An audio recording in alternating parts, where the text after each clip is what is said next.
Good evening, everybody. Welcome to our school committee meeting. It's October 22nd, 2025.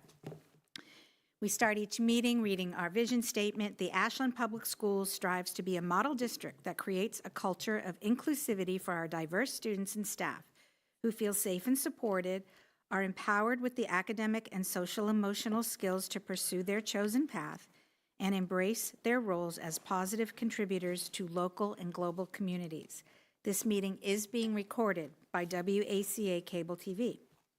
Our order of business this evening includes our opening procedures, agenda review and adoption. We'll have time for public participation.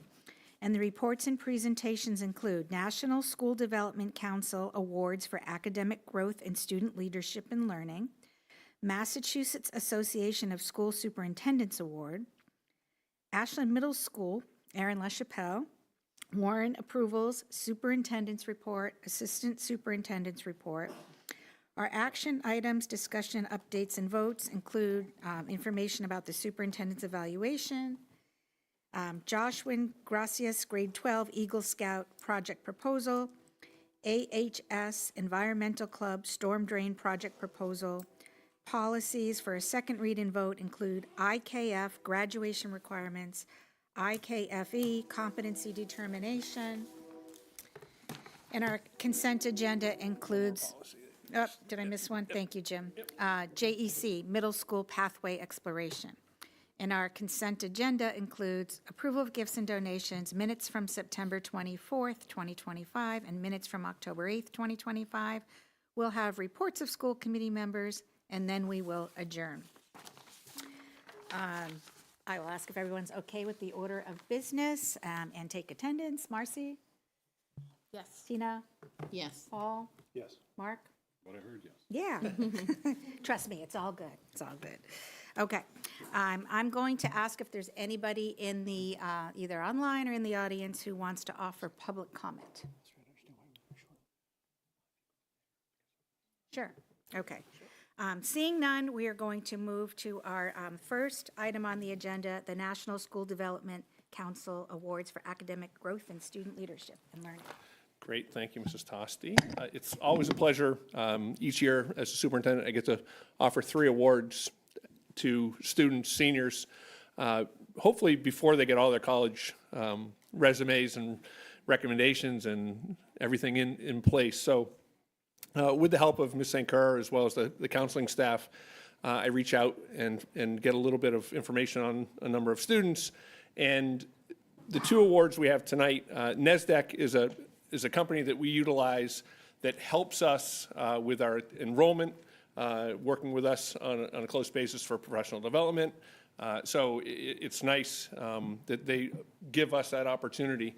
So I'm just going to read a little bit here, if you will, indulge me here.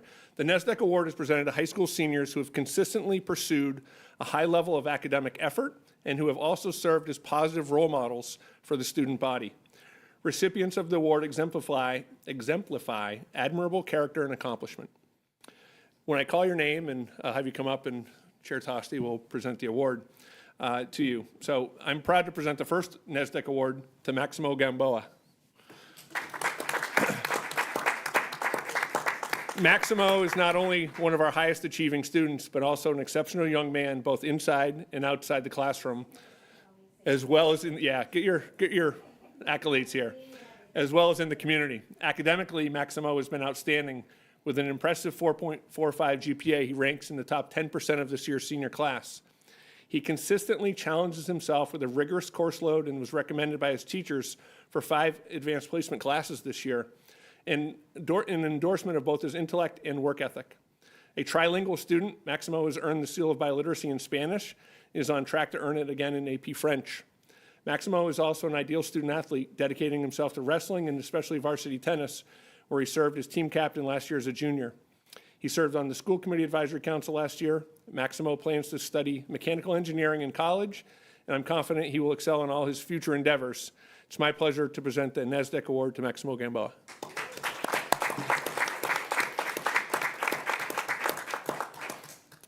Our second recipient of the NESDEC Award goes to Taylor Koch.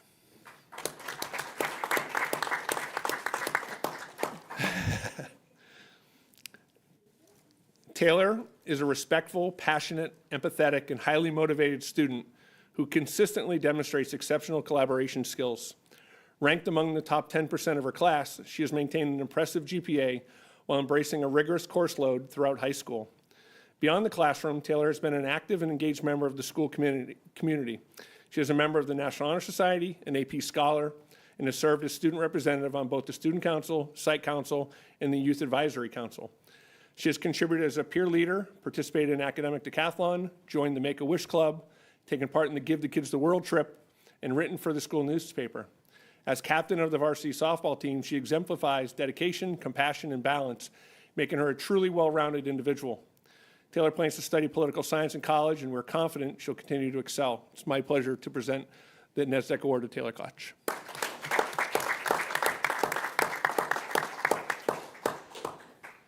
And our final award is the Massachusetts Association of School Superintendents Award. So it's an organization that Mr. Kyra and I belong to that really supports assistant superintendents and superintendents around the Commonwealth.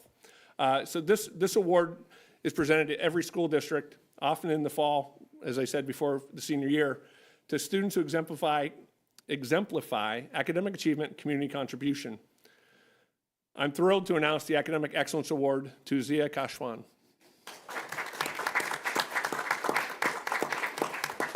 A hardworking, responsible, and driven senior who ranks in the top 10% of her class with an impressive 4.62 GPA. Zia has continually challenged herself with a rigorous course load and is currently enrolled in 6 AP classes, reflecting her strong commitment to academic growth and excellence. A member of the National Honor Society and recipient of the Dartmouth Alumni Book Club Award, Zia is recognized for her intellectual curiosity and leadership. Outside the classroom, she serves as president of the Biology Club, an officer of the CARES Club, an academic decathlon competitor, a site council representative, and choral pianist accompanist. That's a lot right there. Looking ahead, Zia plans to major in marine biology in college, where we are confident she will continue to make a positive impact. Zia is a kind, motivated, and well-rounded individual who truly embodies academic excellence. Congratulations to all 3 of you.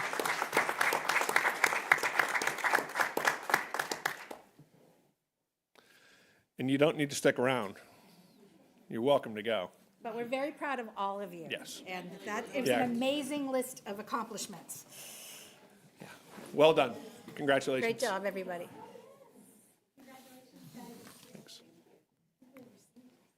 Right? Congratulations. You were sophomores when I left. Okay, Ms. LaChapelle, you're up. All ready? Hold on, Ms. LaChapelle. No, I got it for you. I've got it.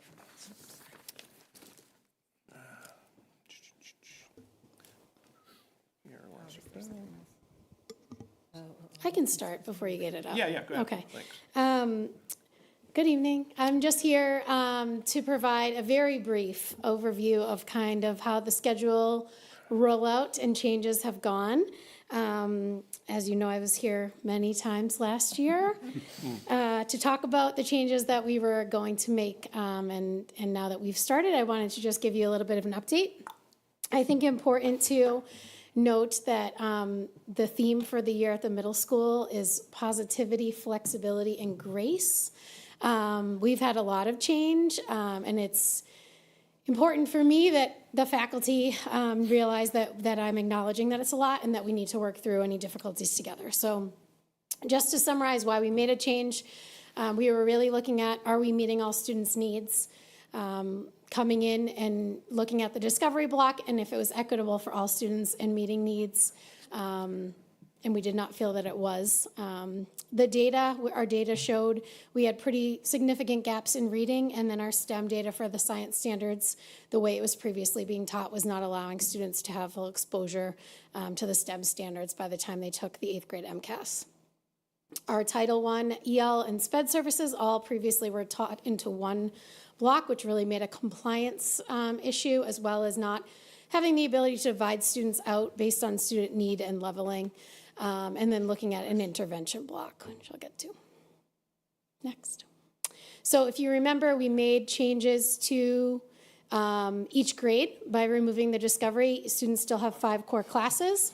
Sixth grade, we divided, Sorry. saying something to me? No. Oh, okay. I'm like, dividing ELA into reading, reading, a section of reading and writing, adding an engineering class to the 7th grade core curriculum, and putting Spanish on team for 8th grade students.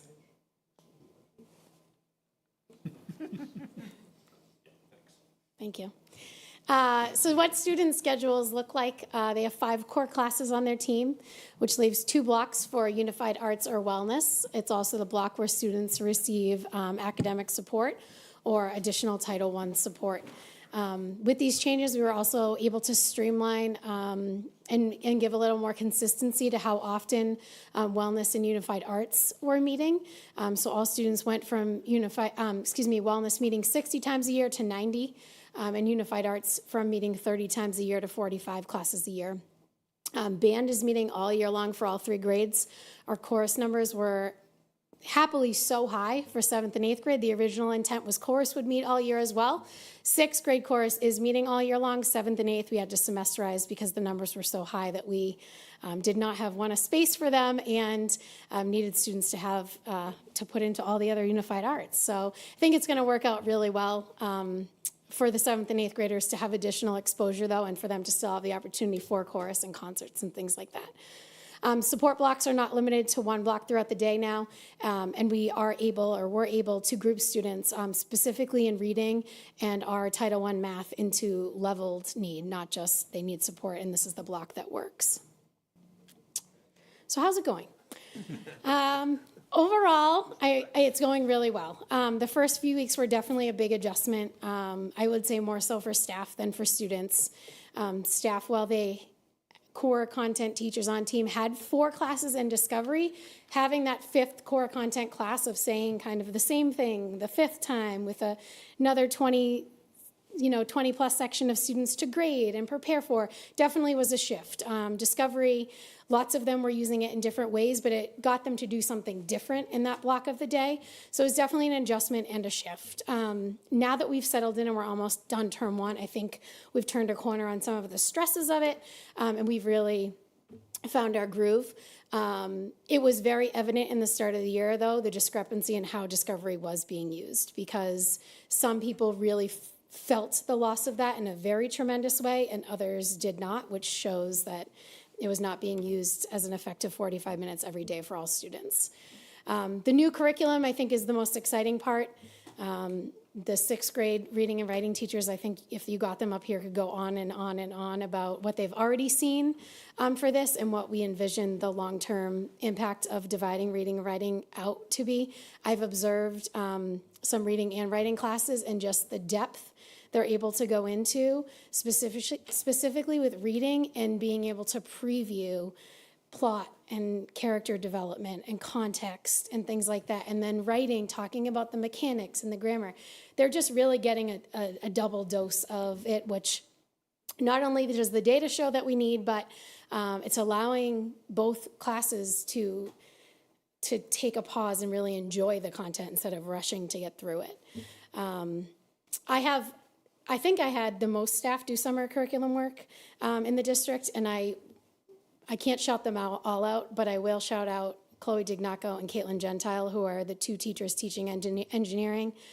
They were a math and a science teacher on half teams and dove in when I said, this is what we're going to do. I'd love for you to do it. They spent, I don't know how many days in the office this summer working on curriculum, and they have developed a course that is hands-on, project-based, critical thinking, application. Kids just built dog houses and had to come up with the whole design and materials and think about weather and sustainability and temperature factor and then built them. And it's been really awesome to see, and I'm excited to see what they're doing for the rest of the year. And then for 8th grade, putting Spanish on team, definitely for the students, is making it feel like a core class, whereas previously it was kind of considered their UA block. It's allowing those 2 Spanish teachers to have time with the core content teachers to talk about kids and make sure they're supporting kids in the way they need.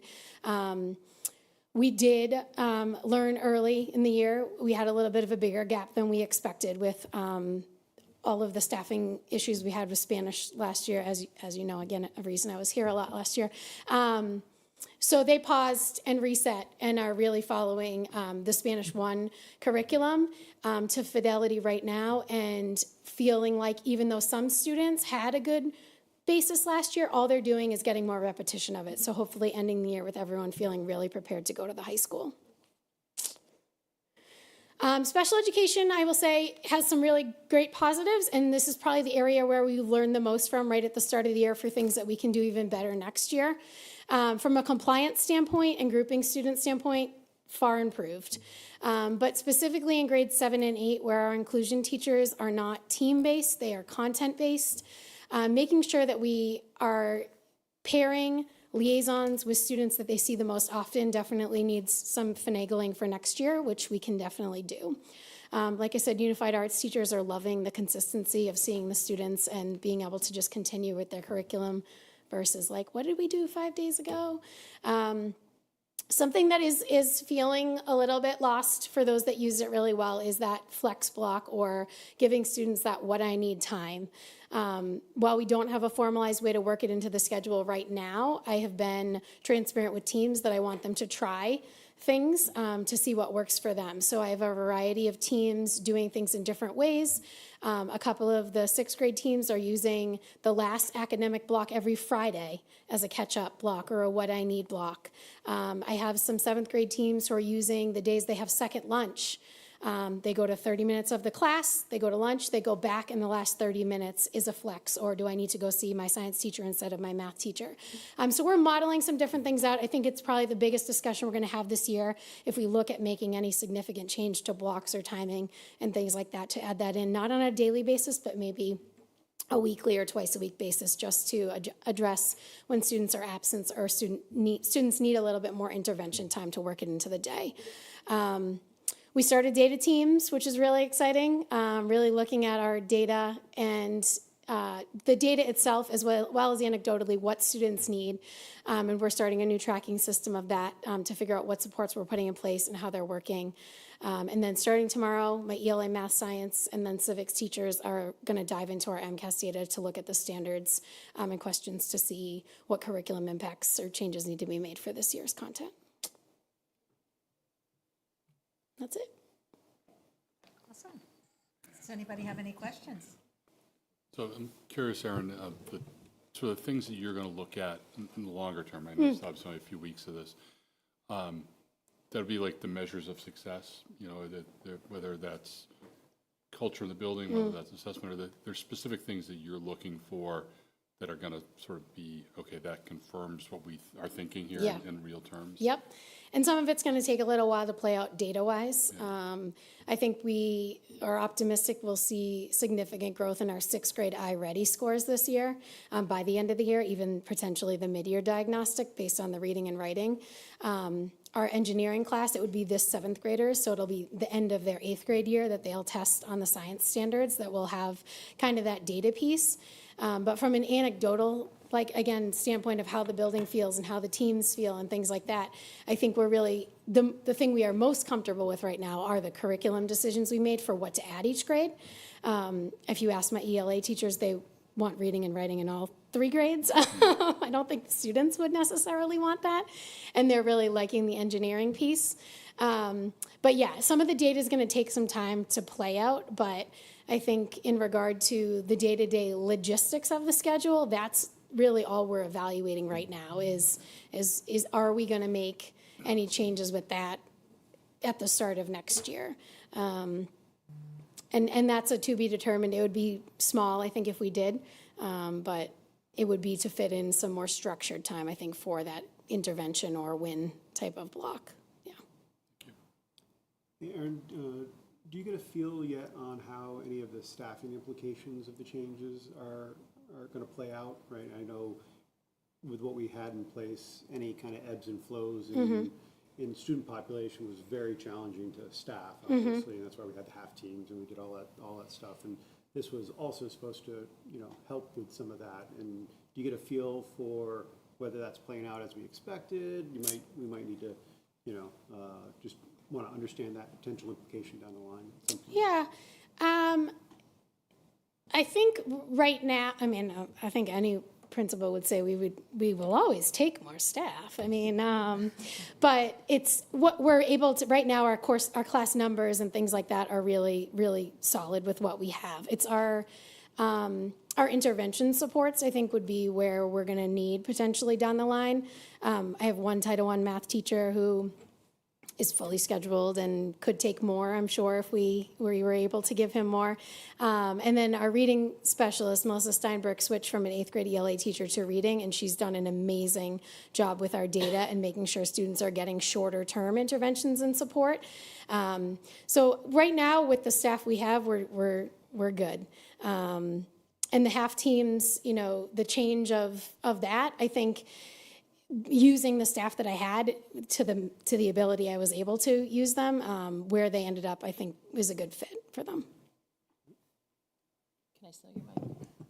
So I just have a quick question to kind of visualize the change in special ed, and I'm thrilled to hear that you guys feel that it's Yep. working out really well. I would imagine with the leveling in math and ELA in particular, it's easier to deliver services to the kids who may have needed specific math instruction or reading instruction. Where I'm curious is where it fits in is there used to be, and I may use the wrong term, but like an academic support block that I think a lot of kids Yep. got during that discovery time. Yes. So where does that fit in now? So that fits in depending on what grade they're in. So students have potentially 2 blocks that are not a core content class, and they might have wellness one and art in the other. Students who need academic support would have art and academic support to the extent that they need it. So not every day for all students. Students were scheduled based on their service delivery grid. So if they only required academic support 4 times a rotation, they're in that 4 times, and then art the other 3 times. So we really were able to tailor things to what the delivery grid said versus just, well, this is the block they have academic support. They're going to have it every single day because there's nowhere else for them to go. There's no other option. Yes. So Yep. are there some kids who are missing out on those unified?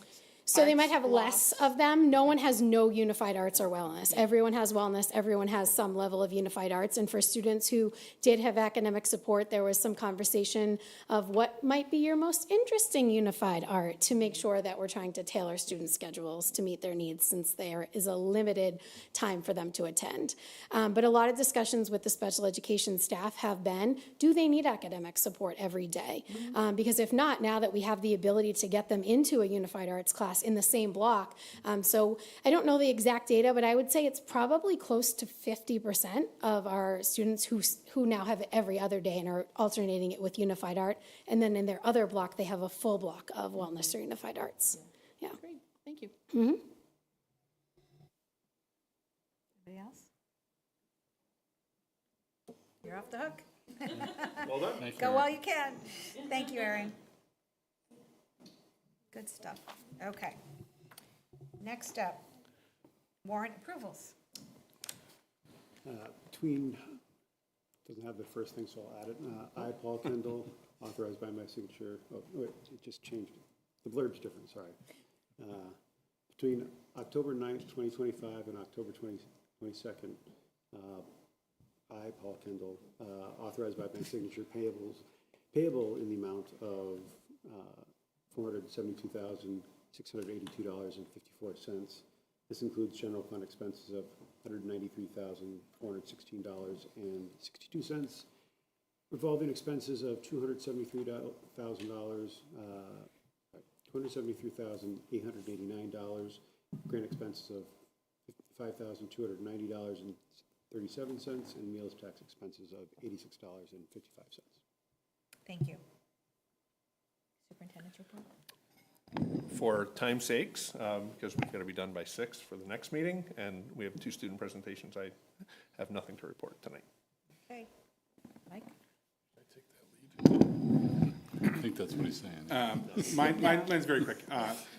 Just to echo what Erin said about the ELA work at the middle school. I met with our ELA curriculum leadership team this week, and Ryan Van Wy, who is the representative from the middle school, had wonderful things to say about the change that was made in grade 6. And he actually said from his perspective, he's teaching their writing right now, and he has reached a point right now in writing where he normally wouldn't be getting to until December because of the fact that it's a standalone course. So he's very excited about what this can become. So I thought I would bring you that, information. Also, Mendez shared the work that they had completed during their data team meetings, and I was blown away by the level of support that they were going to be providing to every student, targeted intervention for every student. Each student has a specific targeted learning goal that they're going to be working on with dates attached to it, and a plan, an action plan in place for all students to achieve that goal. And it's really impressive work that's being done there. And that is basically what Warren has been doing, and this has been our goal as a district, to take it from Warren to Mendez, and seeing the fruits of that. It was really exciting for me the other day when they presented an example of the different plans that were put in place for a specific grade 3 classroom. And the AHS ELA team, or the English department, once again did a tremendous job each year that they get together and they do a data dive day, is what I sort of call it, where they were paying particular attention to the MCAS open response questions this year. They saw what we expected to see, a little dip in some of these scores based on non-responses as well as off-topic responses, and the state told us that that's what they saw overall. I'm sure directly related to question 2. But they also saw some really strange discrepancies in scoring this year that they were concerned about. What they normally would think should have been a 4 was a 3 this year. And they're questioning a little bit what was happening at the state level in terms of how student responses were graded, and we're wondering if that has anything to do with the AI grading that happened. So we're taking a good hard look at that and using it to obviously inform their instructional practices, but also taking all that data with a grain of salt, because it looks different than it used to look. Other than that, professional learning is going really well this year. I had an exciting day today, yesterday, and tomorrow with our year 2 staff. One of the best things that we do is that partnership with Mendon Upton and Milford. All of our Ashland year 2 folks at this point have participated in their learning walks. We're getting great feedback. Tomorrow we are hosting. Thank you to all of our principals and our directors who make sure that day goes smoothly by scheduling to have folks visit classrooms, and a big thank you to all the teachers who are going to be inviting educators into their classrooms to learn about the wonderful things that we do here. Thanks, Mike. Superintendent evaluation, we need to get that going. So all I'm doing tonight is just presenting a couple things. One, normally I would present the entire process that we go through, and I will do that at the next meeting we have. But I did want to at least get on your radar opportunity for you to give me feedback over the next, couple weeks before we finalize the actual evaluation process. If you remember at the end of last year, we had a number of goals. We had 7 goals total last year, and we had 4 that we didn't fully complete and that we're rolling over into this year as well. So those are from the district policies down, for instance, looking at that actual policies, looking at our MTSS, educator evaluation, as well as more communication from the central office as well as the principals. The one that I did add, which I will have you review as well, deals with the schools and a fields working group, me working with representatives from local organizations, town of Ashland, school finance, facilities, et cetera, to develop a framework and an outline and a process that allows the public schools to, by the beginning of next fiscal year, overtake our fields in terms of rental properties, as rental properties for us like we do our buildings, but also maintenance, et cetera. There's a lot of work that has to be done in terms of developing that framework, but Michael Herbert and I had a conversation that I would hopefully by April have a framework that I could present not only to the school committee, but finance committee and select board. So that's a pretty heavy lift, that I've added as one of the goals this year. So we've already begun the process, we've already met, and doing a lot of data diving, and I've had some help from a number of folks, including Marcy around this table, looking at some of the data with me. So these are the goals that I want to focus on. If there's something else that you want to add, let me know, and I can craft that goal for the next time we actually have a meeting, so then you can approve the goals at the next meeting. So that's all I'm doing today. Sounds good. Questions? Thoughts? No? Just to clarify, though, if Jim doesn't hear from anybody, we'll I'm be running moving with forward these. with the 5 goals. The 4 from last year, the one that you added. Right. And, you know, it's just a question of whether anybody feels like there's something missing from that lineup or something that we should start focusing on that we're not already doing, but that's, And it's a fine if line, right? there's still We- significant yeah. work to do on the 4 goals Yeah. that are rolling over, then that might just be enough, right where it is. Yeah, it's sort of that conversation we've had here numerous times. It's right, what is your normal day-to-day job? What are you doing? You know, as opposed to what should be highlighted in terms of we want to focus as an organization. Right. So, Okay. okay. Thanks. Okay, next up, we have Joshua Gracias, grade 12 Eagle Scout project proposal. Okay. Hello. Let me pull it up. Let's see here. All right. Hi, my name is Joshua. I'm a senior at Ashland High School, if you don't know me. I'm here to talk about my Eagle Scout Service project proposal today. And pretty much what I'll be doing is I'm going to be building a 4x4 tote rack for the storage room at Ashland High School. Right now, if you go into the storage room, actually, it's extremely messy. There's stuff everywhere, like uniforms on the ground and random shelving. And it's kind of just, it's less because of poor maintenance and more because of insufficient ways of storing the items that are in the room. And yeah, there's like floor cabinets that aren't even being used. And I'm pretty much going to take an initiative to organize that room by building this 4x4 storage tote rack in which there'll be 16 rows or 16 totes that you can slide into this shelf where and I'm going to be also labeling all these totes with like one being like Ashland boys soccer, one being like Ashland girls soccer, and this way when any athletic staff needs to find like let's say like the Ashland girls soccer uniforms, they can just pull out the tote right off the shelf because it'll be labeled and they can find it there rather than having to rummage through like a bunch of different items that are just randomly put in the room. And yeah, I'll be building it at my house and then installing it in the school. Yeah, that's my project, and I'm open to any questions if you guys have anything.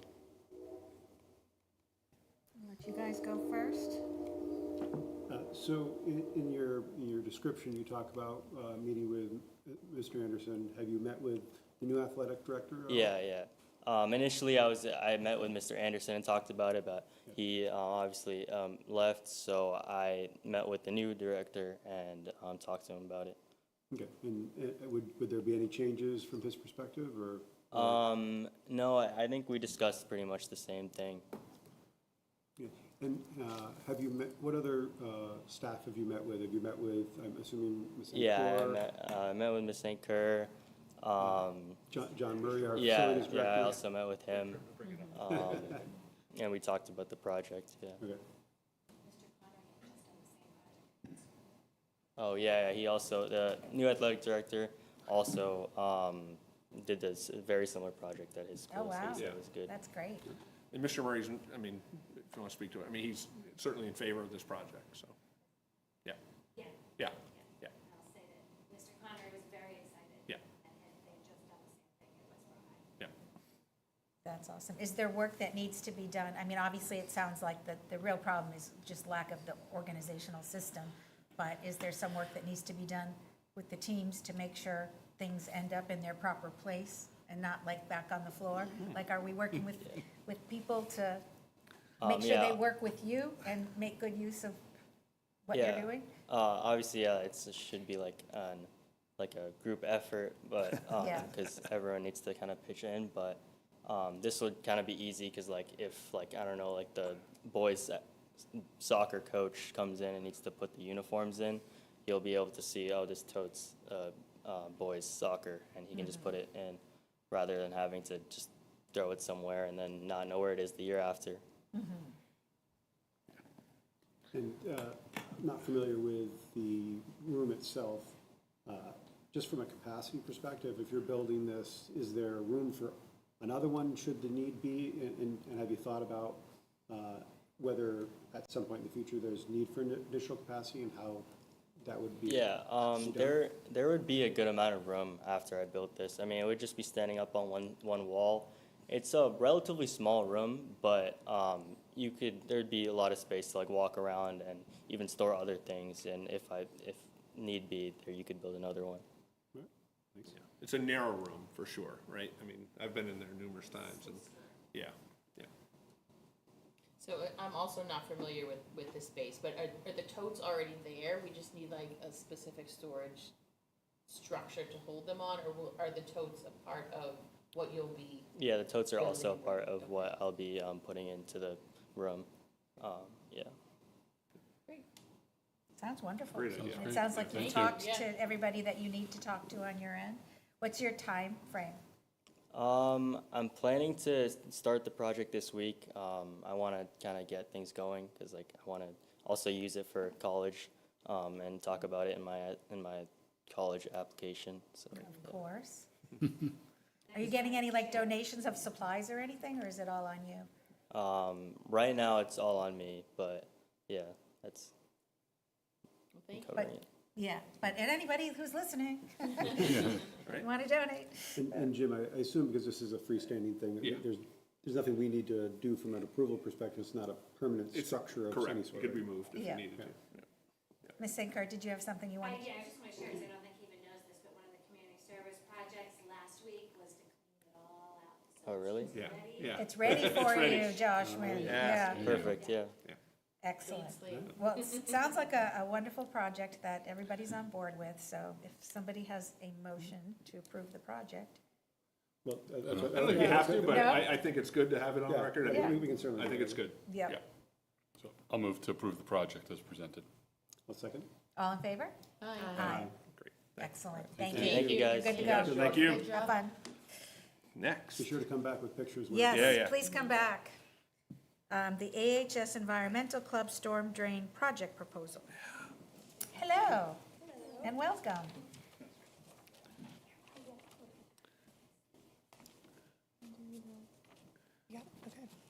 Hello and good afternoon. My name is Kelly Danahy. I'm a junior at the Ashland High School, and I'm a president of the Environmental Action Club, along with... I'm Ria Dubé, and I'm also president of the Environmental Action Club. Hi, I'm Rachel Marora. I'm the vice president of the Environmental Action Club. Welcome. Thank you. We are here as a group of students who are passionate about helping the environment and spreading awareness about sustainability. We have two environmentally inspired idea and projects that we wanted to present today for the Ashland High School to promote both creativity and sustainability. So first, starting with our storm drain art, we want to initiate a project that will further educate the community about how valuable and delicate storm drains are, especially during rainfall and intense storms.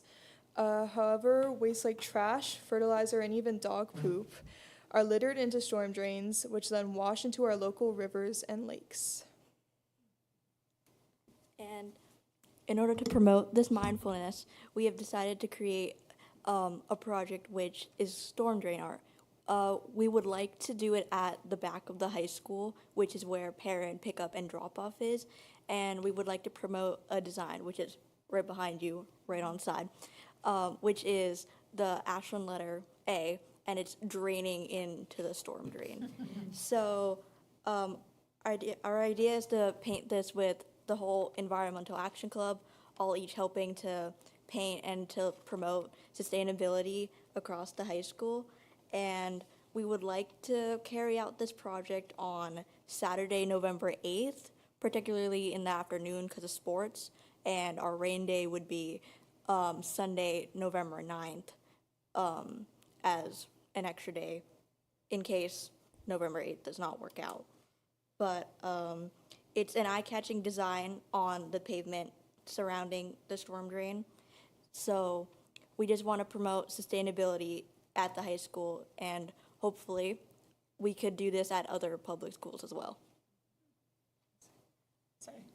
And just to clarify, on the picture, the gray above the A would be the storm drain. It's those grates on the road, and then the rest is our design. Thank you. Thank you. Our second project that we're looking to do this year is create a plastic bottle cap mural.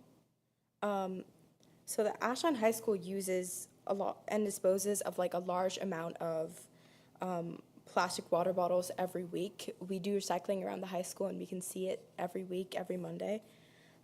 Therefore, we had the idea of making an art mural out of plastic bottle caps that we'd like recycled throughout the year. In like the downstairs science hallway across from room B133. Our ideas for the mural are centered around like environmental sceneries, slogans, or like the Ashland logo. And we would like to carry this out anywhere from like late January to early February in 2026.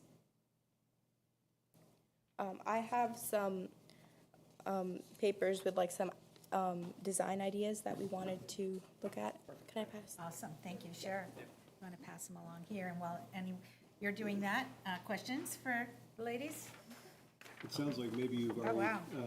already Nice. thought about it, but, because as you were talking, once you do the storm drain art, right, and you have done it, and maybe you can kind of make it so it's a potential teachable moment, you can go to other schools and work with the art teacher or the principals, and they've been all wanting to do community service and taking care of the schools and stuff Yes, like that. definitely. So, Yeah. if you think about it from how do you package that up as a project that you could really do that. So it sounds like you're already maybe thinking about doing that? Yeah, and we were already in contact with the Ashland Stormwater Advisory Committee about this project. It was actually their idea. We are here just to carry it out and kind of organize it at the schools.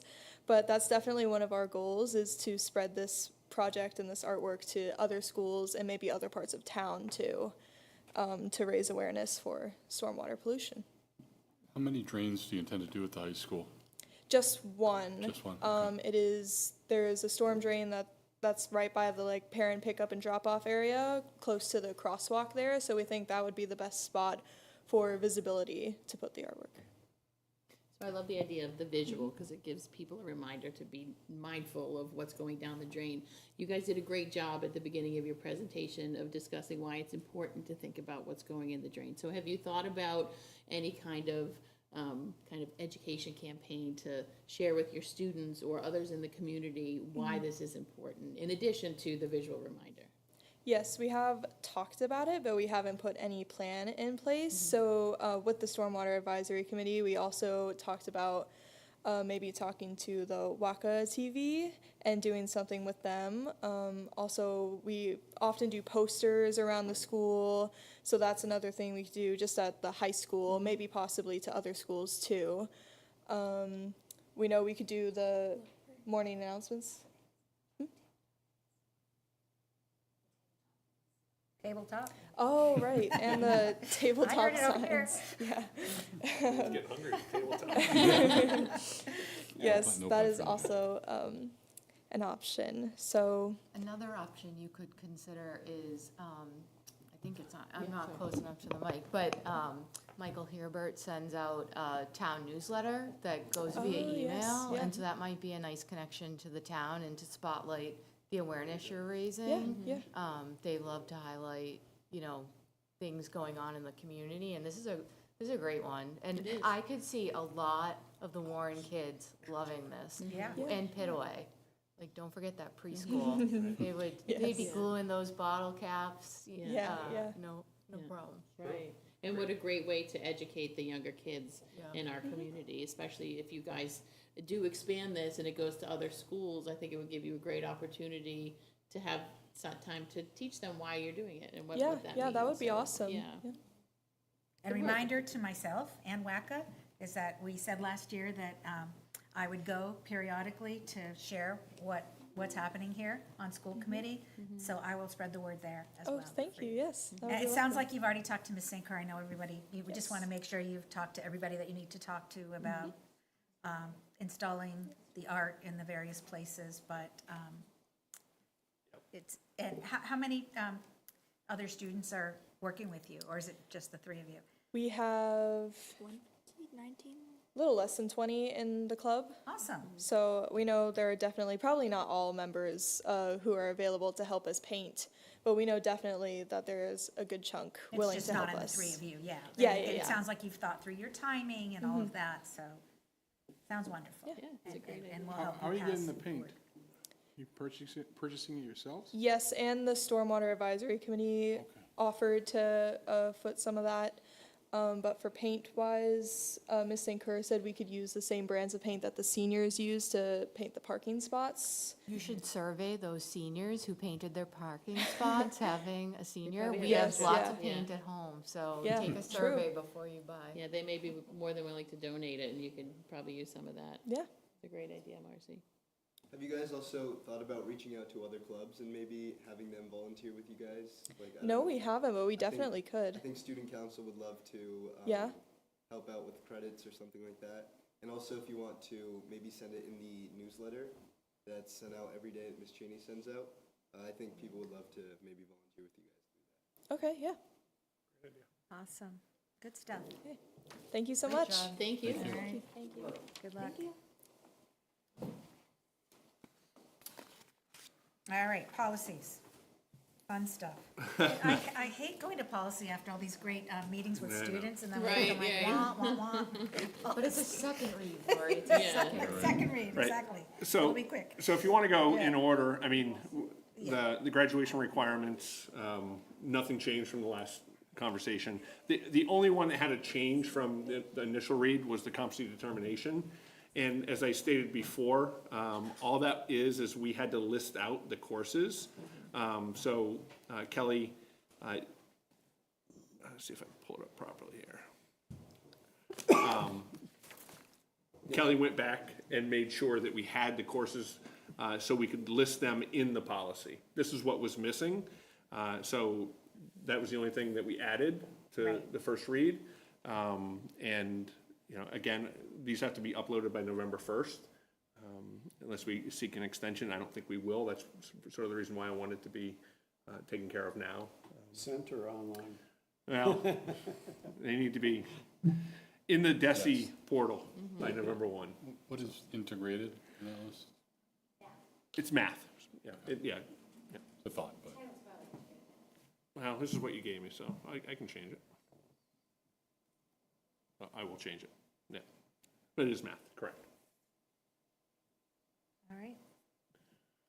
So that was the only one that had That's the only changed. thing You that didn't changes. hear from any members Nope, about I did not. concerns after a first read? Nope. So I think we're going to go through and vote.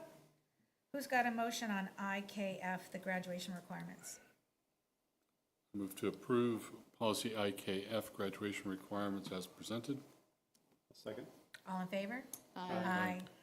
And then the IKFE competency determination as amended?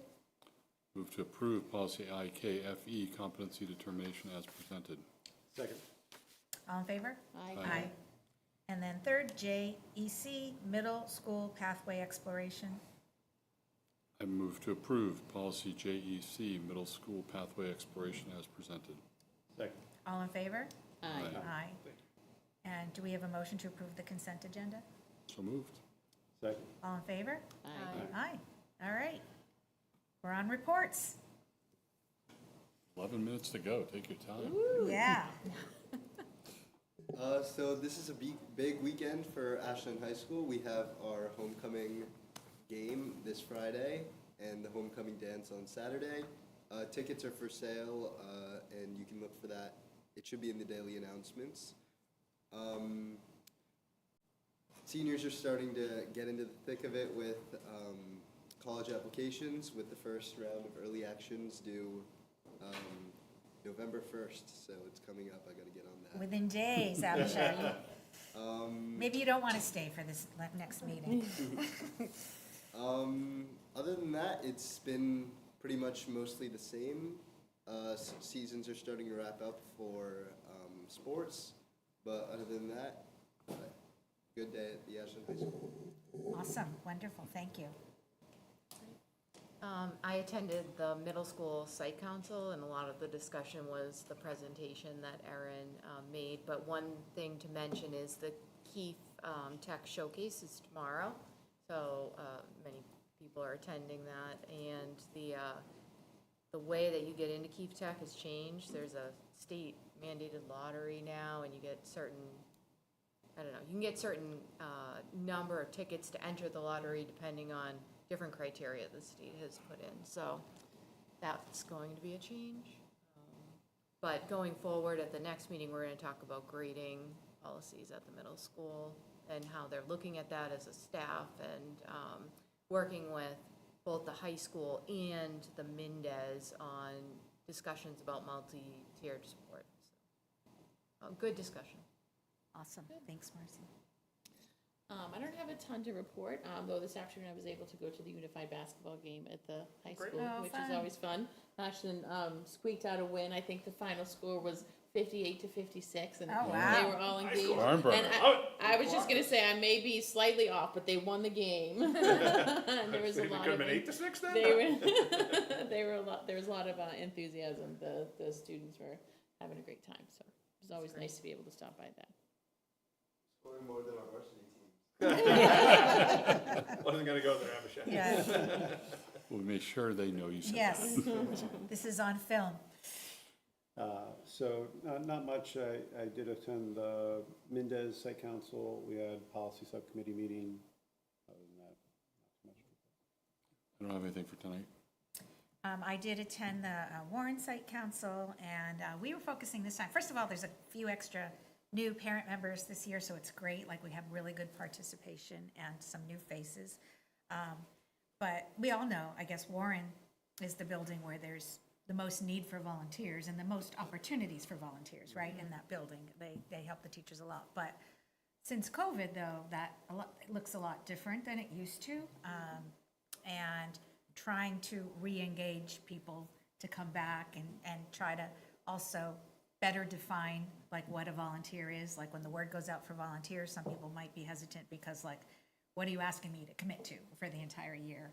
And so a better description of, you can come in for one day on 20 minutes and read a story to one of the classes, or you can do something more regular, or different teachers might have different needs, and maybe they could get organized and get their needs out. So it was really good conversation about how to re-engage, and also just reflecting on, we all went through that time together, but some things sort of like moved away from the line, and then how to like bring them back now that we're moving through that. So, and policy subcommittee, and that's it for me. Anybody else? No, we're all good? Okay, we'll take a motion to adjourn. We have another meeting following. So moved. Second. All in favor? Aye. Good night, everybody. Thank you.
Good evening, everyone.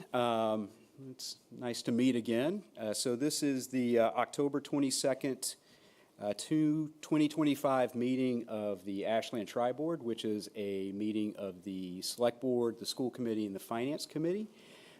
As it is a meeting of all the boards, if I could ask the chair of each board to call their meeting to order, and we'll start with the Select Board. Joe, if you wouldn't mind doing that. Not at all. Thank you, Mr. Town Manager. Call the meeting of the Select Board to order at 6:15. Can't see the clock. 6:13. I'm sorry, my biological clock's off 2 minutes. Turn the mics on. It's on. Okay. And Ms. Tosti, if you wouldn't mind calling the Yes, school committee. I'll call the school committee meeting to order at 6:13. And I will call the Finance Committee meeting to order at 6:13. Finance Committee to order, 6:13. Excellent. So 6:13, sorry, we're getting started a little bit later than what we'd anticipated, but you know, that's the way technology goes sometimes these days. But thank you all for taking the time to come here and assemble tonight and talk about the financial condition of the town of Ashland. It hasn't been that long since we've met. We actually met earlier this year a couple of times as we were going through the 2026 budget.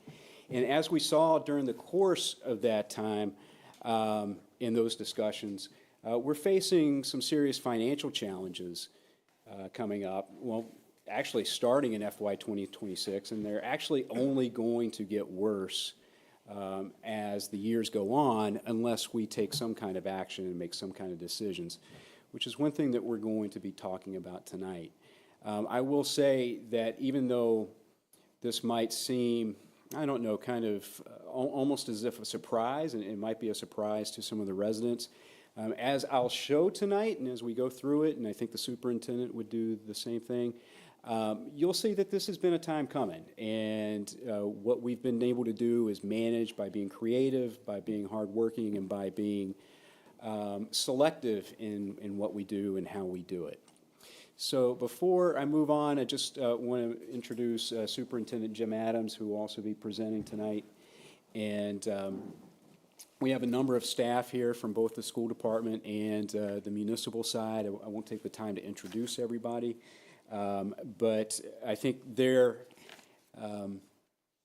attendance here, I think, is important to note, just because, first of all, they've helped, you know, right the financial ship or continue to right the financial ship, but they're also very, very invested in what we do tonight and what we say tonight, and what you say tonight, I should say. So just to go over a little bit of the agenda tonight, we'll start. We've got a couple of new FinCom members. I know most of you know everybody here, but I will just, after the agenda, just give a couple of new FinCom members an opportunity to introduce themselves briefly. We will then move into Superintendent Adams' school department specific data presentation. Then we will go through the overall budget and municipal data and talk about that. And then we need to have an open discussion and talk about some of the things that we need to consider financially moving forward. And one of those is an operational override. And so what I am hoping comes out of tonight's meeting is you make a decision as a tri-board, and we'll do it through a straw poll, is whether or not you want to move forward in exploring an override officially. Okay, and I'll talk about next steps at the end, but that's my hope coming out of this meeting, is that a decision is made in regards to that. Okay? So without further ado, I know we have a couple of brand new FinCom members. Ken Early is here, and then Anton, I believe, is on Zoom. And Rohit, is this your, no, this isn't your first tri-board meeting. But Ken, if you want to just introduce yourself, make sure you bring your mic up here and use that big booming voice of yours to carry forward. There we go. Thank you. Good evening. My name is Ken Early. I am I've been a resident of the town for quite some time now. My wife and I are raising two children here. We have two kids in the Ashland school system that we love. We love the town very much. to pay for those two children. I'm a lawyer. I practice law in the investment management business. I work at a firm called Mercer, which is a subsidiary of a large insurance company. I commute in and out of the city. As I told my FinCom colleagues, the only thing I really complain about is the commute. Other than that, I'm generally a pretty happy guy, and I'm very happy to be here, and it's very nice to meet you all. And I'm more than happy to answer questions about my background if anybody has them. So, thanks, Ken. Thank you. Thank you. And Anton, I believe you're hiding back there in the in Zoom land. Yes, can you guys hear me? Yes. Hey guys, my name's Anton Takamarov. I'm also a new member of the Finance Committee. I've lived in Ashland since 2021, and I think I might actually be the only person here on Zoom because unfortunately today is my first day back from paternity leave, so getting back for 6 was a little tough. I'm also I'm an attorney. I practice commercial real estate at a firm called DLA Piper. And yeah, same as Ken, just willing to answer any questions you guys might have, and looking forward to working with everyone. Excellent. Thanks, Anton. As you can see, one of our financial strategies is now to stack the FinCom with attorneys. So we can, in the school committee. So Lisa, Mead, I hate to tell you this, but the legal budget is being reduced. But without further ado, I'm going to turn it over to Superintendent Adams, who's going to go over some school-specific data regarding the financials. Jim? Thank you, and welcome to the new members.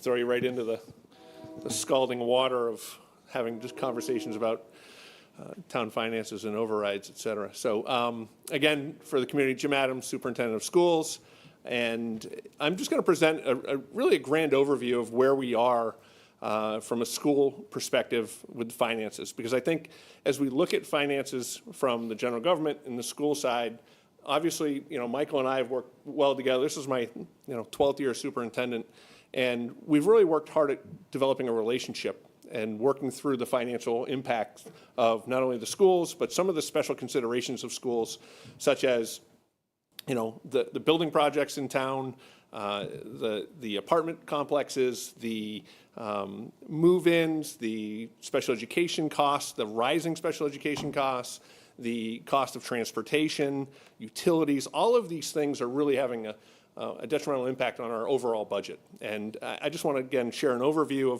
of a projection, if you will. And I want you to take some of this with a grain of salt, because obviously we don't have true numbers as we move forward for FY 27, 28, 29. But I'm trying to give you an overview of what it looks like, or what Chris Matthew and I and Mike Kyra have looked at in terms of the data to ensure that what we're presenting to you tonight is really pretty accurate in terms of a vision of where we are. So before I begin, any questions on really what I'm looking to present here? No? Great. Michael, how do we do this? Okay. There should be a way, there's a diagonal arrow that should be. Yeah, I should probably put my glasses on, huh, Mr. Kendall? This thing here? There you go. Now I got nothing.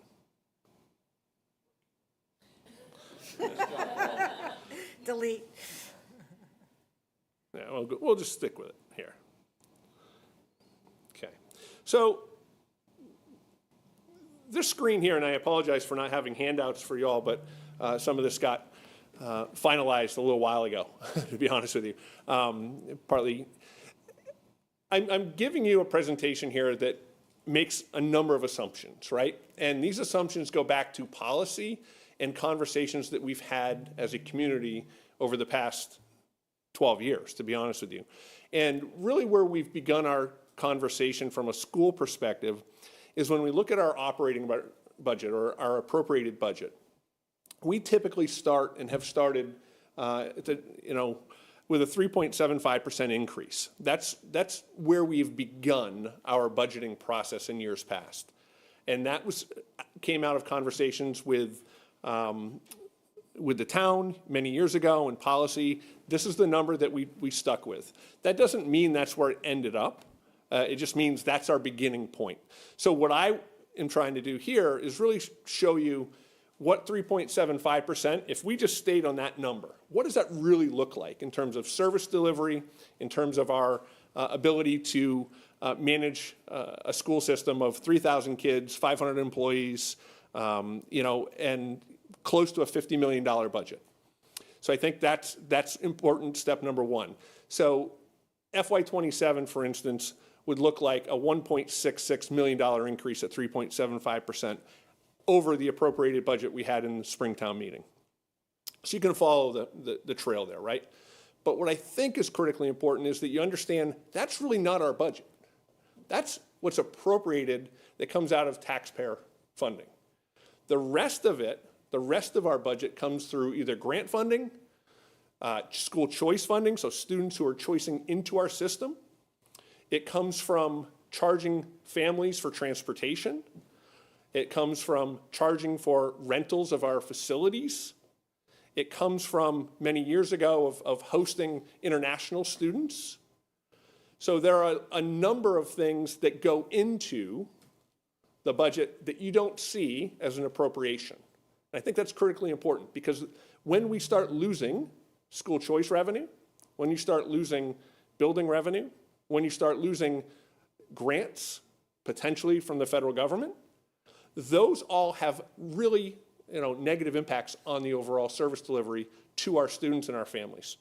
So in this instance, I'm giving what it looks like, and again, this is a higher level overview of the budget itself, right? So we have grant funding of $882,000.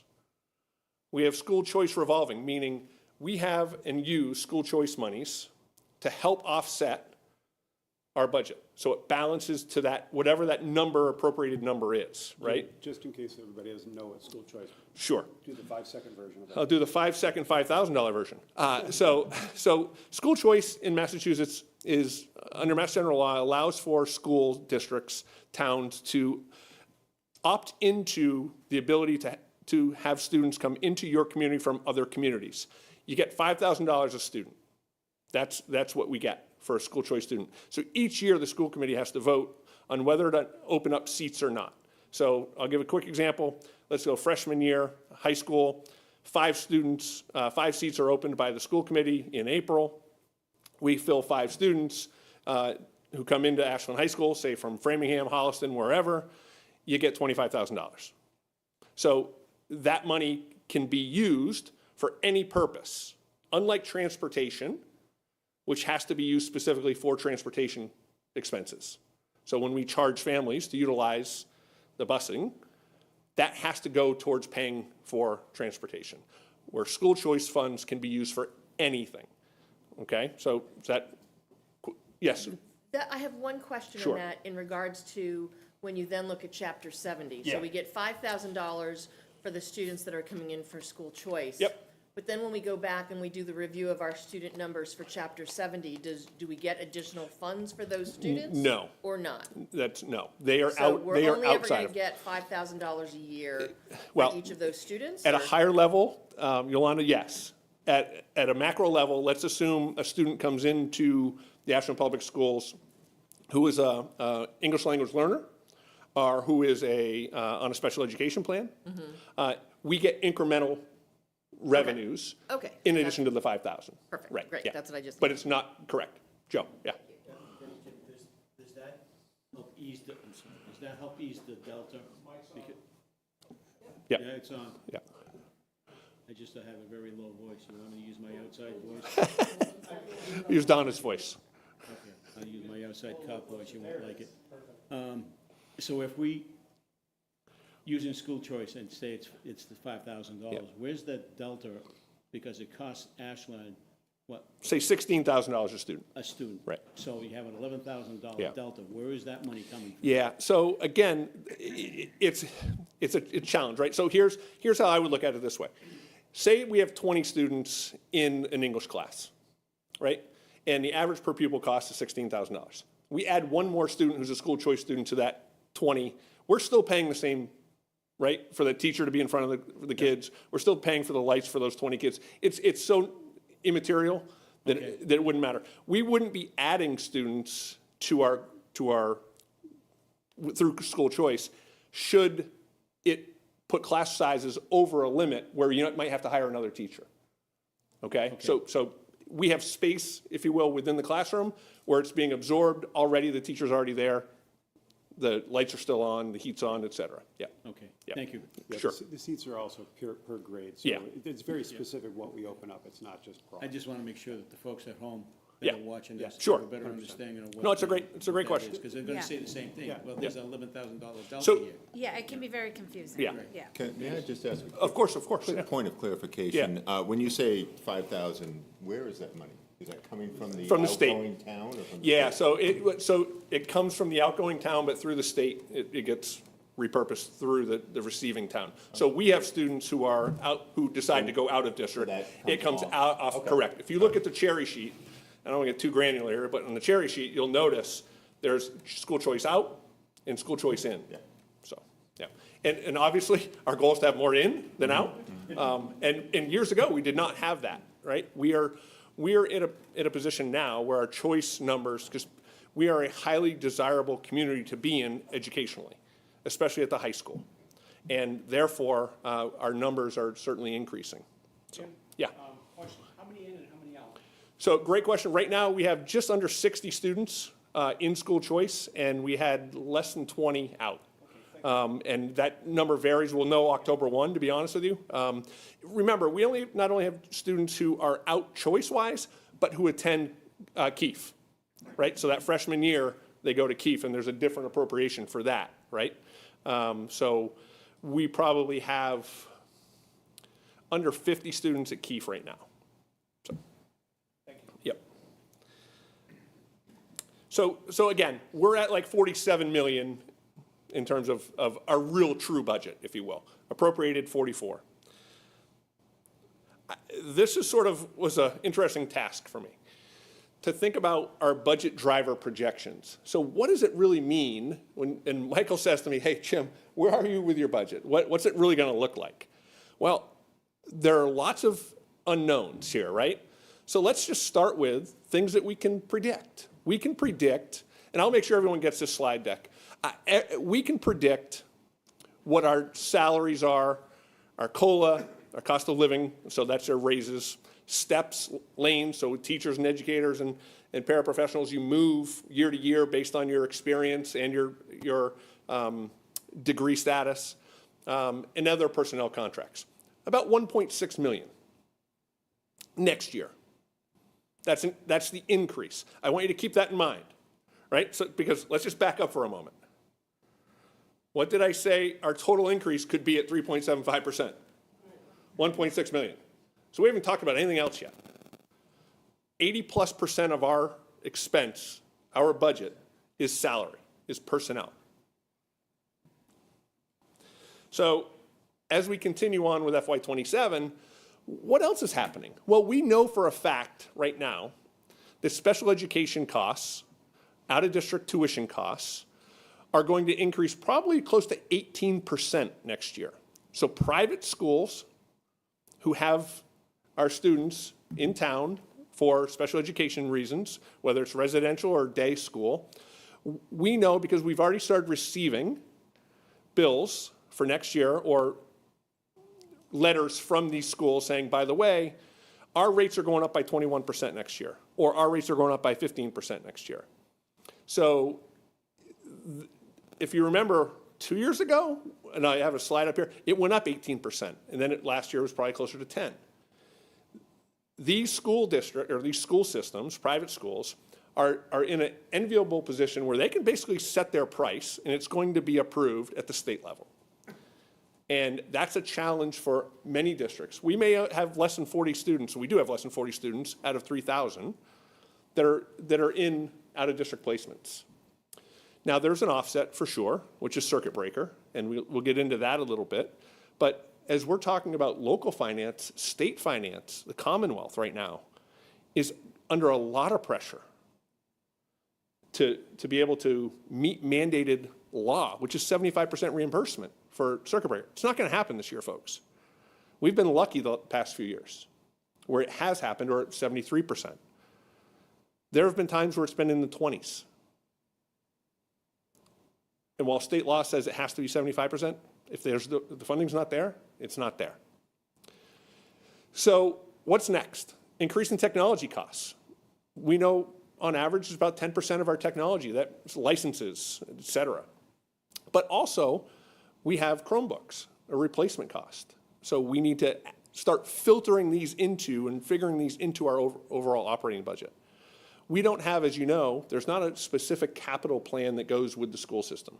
We have a town-wide capital plan where folks work together, Chris, Mike's group, et cetera, to have conversations about what and how we fund capital items. I firmly believe that as a district and as an organization, this should be built into our budget. We should know ahead of time that we need these funds. Facilities expenses.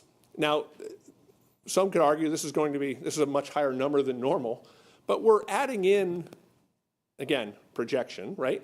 If we're in conversation about the Ashland Public Schools being responsible for field maintenance of the Ashland Public Schools, now DPW is in charge of that, right? It comes out of the enterprise fund. It comes out of the general government operating budget. And we're in the process of saying, okay, should the schools be responsible for not only the rental facilities of our fields, as we do for our buildings, but also the maintenance and upkeep? This is a guesstimate, if you will, of $250,000. But listen, I've started looking at the enterprise fund and the math and the personnel that you need to ensure that our fields are up or are properly kept up. That's probably a low number. So, but I'm adding it in. Increasing utilities. Curriculum needs, English language arts. That's going to move over to FY28. We are in need of our curriculum change and the materials and the professional development. That's a pretty hefty number, $750,000. It's a one-time expense for the materials. It's an ongoing expense, obviously, for professional development in years to come. But as Mike and I were talking, this is something that we need to do in the near future. Less reliance on school choice. I talked about school choice being something we can utilize for any expense. Right now, we currently have 8 educators, 8 folks that we pay their salaries out of on school choice. That's $630,000. If school choice dried up, and just think about the math. We're spending $1 million in school choice this year. We're bringing in $300,000 over it's probably not very good, to think about, okay, 3 times the amount we're spending that we're bringing in. Probably not a good ratio, right? We're spending $1 million, we're bringing in $300,000. Eventually, because we have a reserve and we've built it up, that's going to be depleted. So where do these folks go? They have to go to the operating budget. That's just what has to happen. The ESSER funds that came in, the millions or $800,000 that we had in ESSER funds through COVID, we've absorbed a lot of those teachers in our operating budget. We were strategic about that. Then we have our federal funding of salaries, $266,000. What if those go away? We've got to be prepared. It's a mess. Transportation, about $152,000 incremental increase. The athletic annual operating deficit. We, as a community, have continually charged our families users' fees for athletics. I am of the belief athletics is just an extension of the school day. It is an extension of the school day. It is part of the public school educational process. Yet here we are, we continually charge families to participate. But guess what? We don't charge nearly enough to cover the costs of running an athletic program. And I've got a slide a little bit later to show you that. It's significantly different between what we bring in for users' fees, what we have built into the operating budget, and what we really need to run a program. Jim, what's the typical What's the typical athletic fee for students? I know that they vary a little bit. Yeah, I'm going to bring it up, Claudia. Okay, Yep, okay. yeah, but good question. I have it in another next slide, I think. So here's really where I'm going here. Estimated increase, assuming all of these things occur, right? Assuming we would need to absorb all $600,000 into out of school choice, assuming we lose all $266,000 of federal funds, assuming out of district is at $610,000 increase. Our true number in terms of an increase in the budget would be about $4.19 million. A 3.75% increase is 1.6, leaving us a deficit of 2.5 million.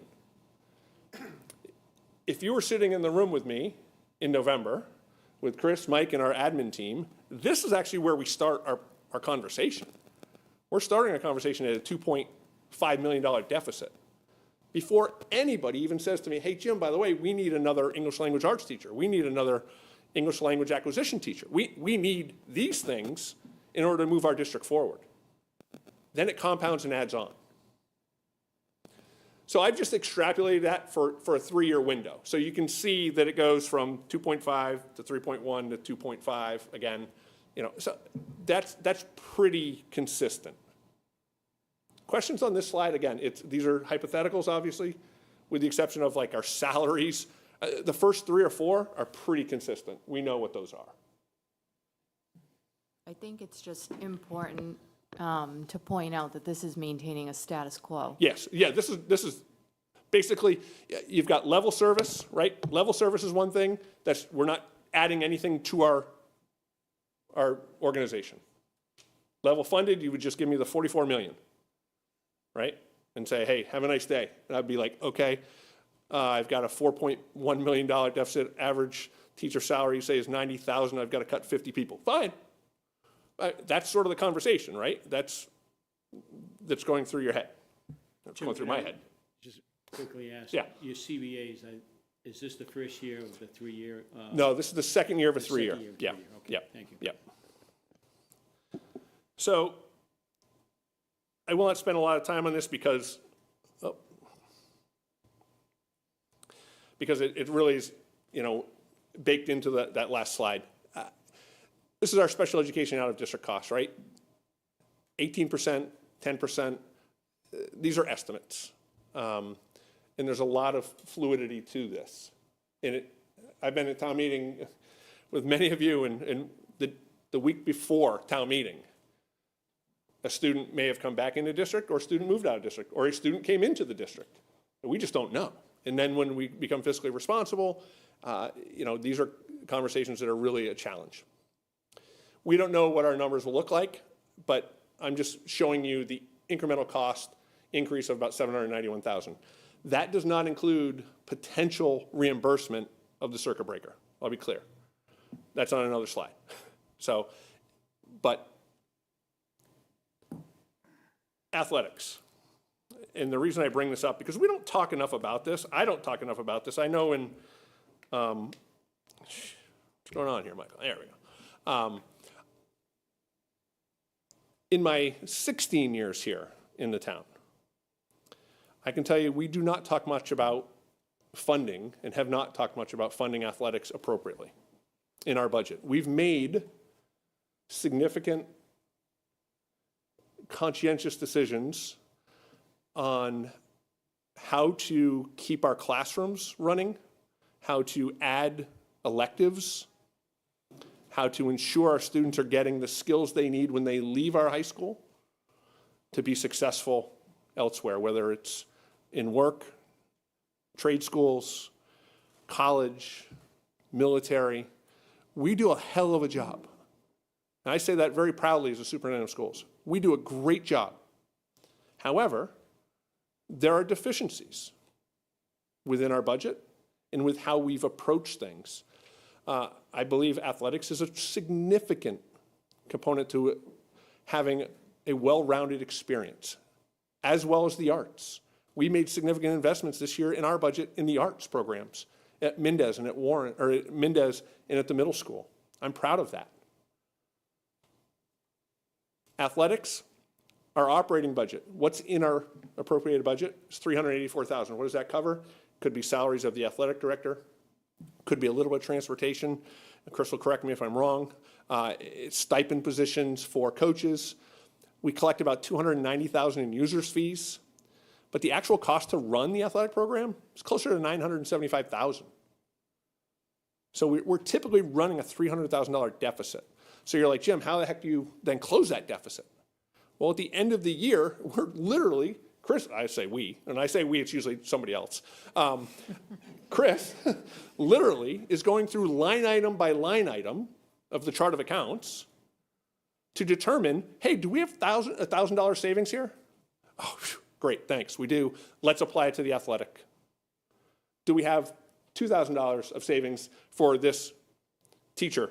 Because we anticipated they were getting and moving to another step, but they didn't. Okay, we can apply it to. This is, again, it's a game you don't want to play very often. And that's similarly with enterprise funds, with revolving accounts. You don't want to do that too often. So here we have an example, Claudia, of what you were asking, right? $450 for ice hockey.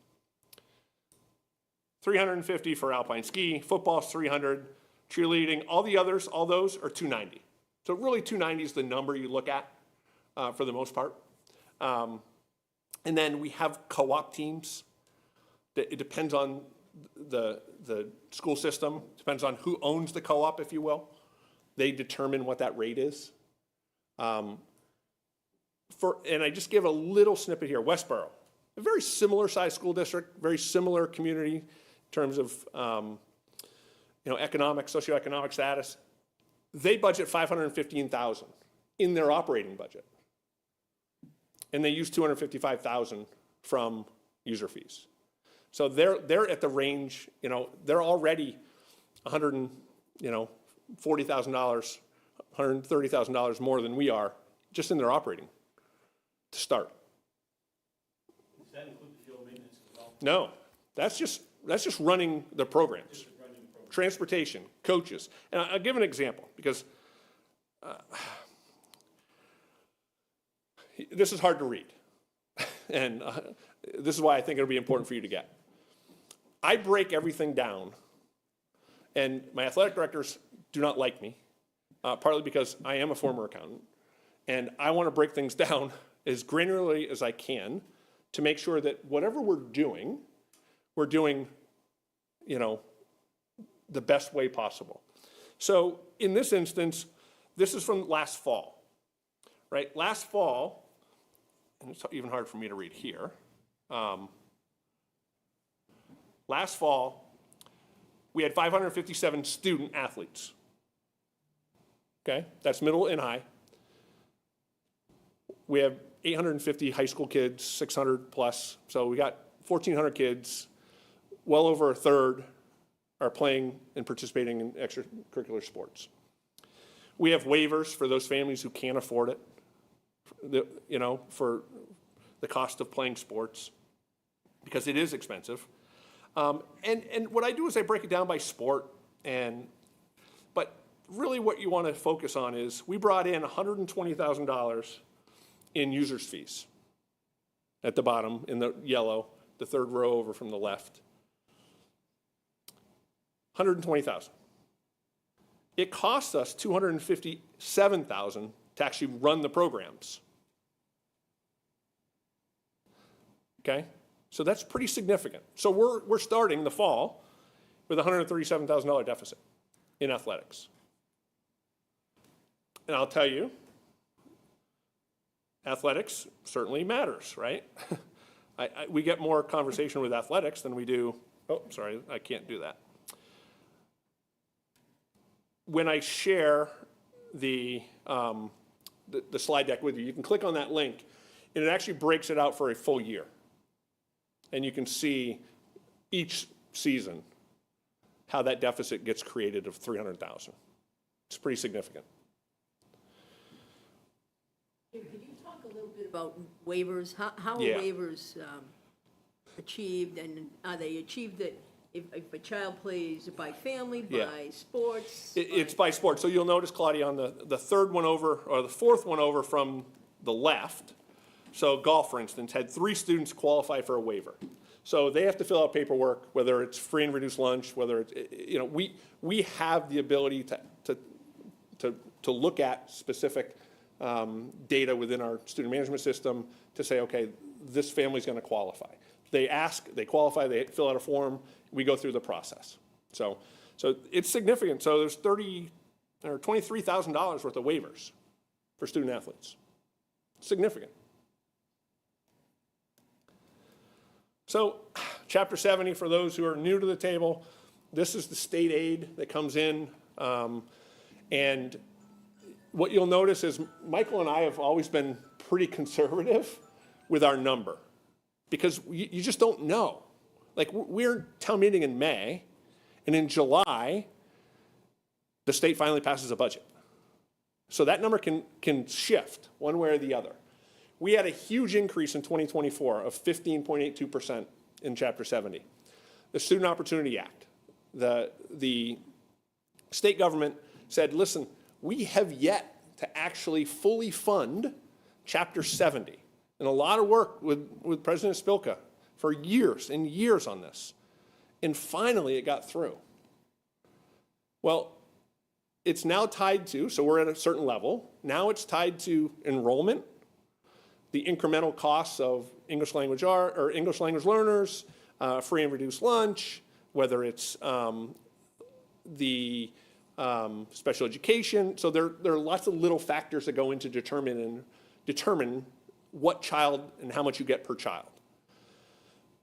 I think it's fair to say, based on what I'm hearing out of the State House, that, hey, a 1% increase is probably where we're going to land right now. That's $50. They start at the state level at $50 a child. If you're held harmless, if you will, meaning your numbers really are not significantly changing, or your numbers went down, and you basically get whatever they start with, $50 a child. That determines your Chapter 70, but it can't be less than what you had the year before. That being said, last year they adjusted it to 100, 115 maybe per child. So there's movement.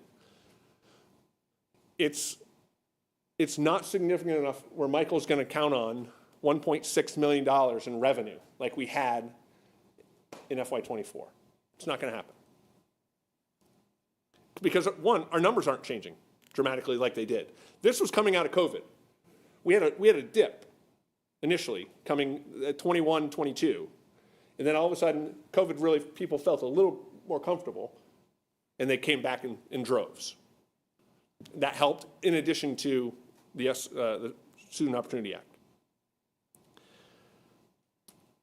This is in the budget book from last year. You just noticed that we're spending $3.3 million in revolving accounts.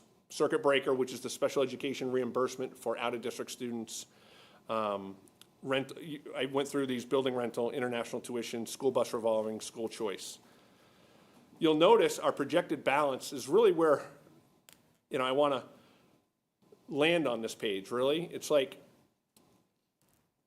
we're projecting to have fewer and fewer dollars to run the system, to balance our budget.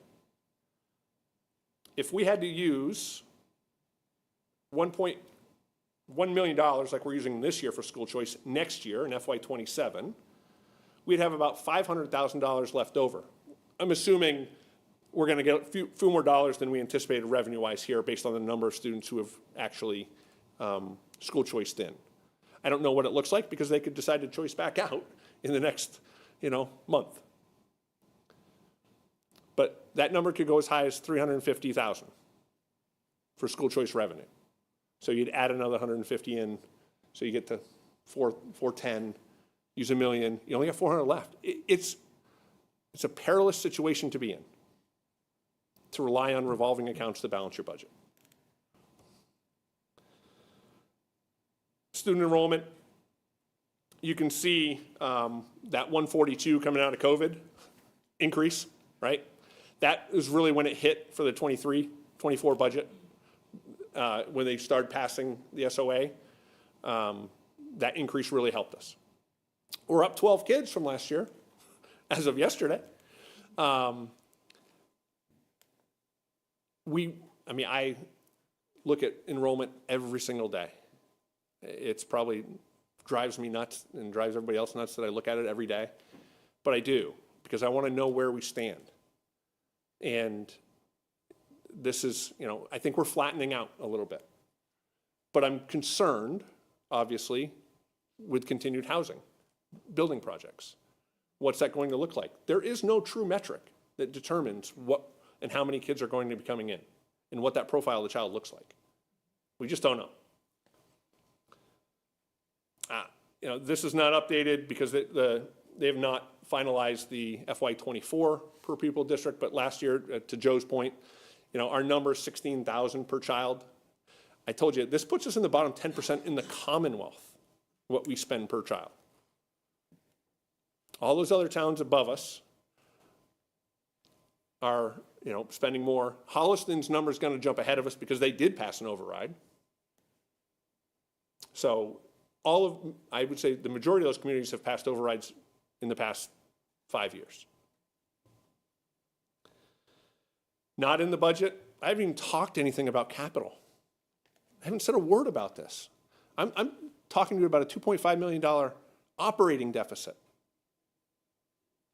We have capital needs of $12 million.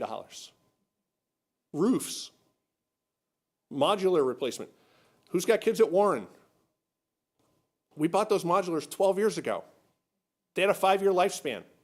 They'd already had a 5-year lifespan. We bought them used. We continue to refurbish. Turf replacement. Again, the turf's been in 14 years. Laptops. I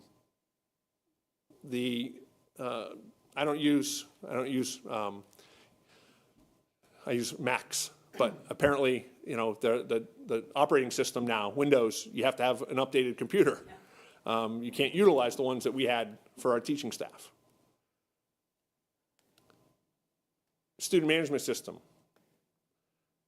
District data analyst. Like, these are all things that actually bring in revenue to me as well. Like, a data analyst helps us determine what we can do. Chromebooks are for kids.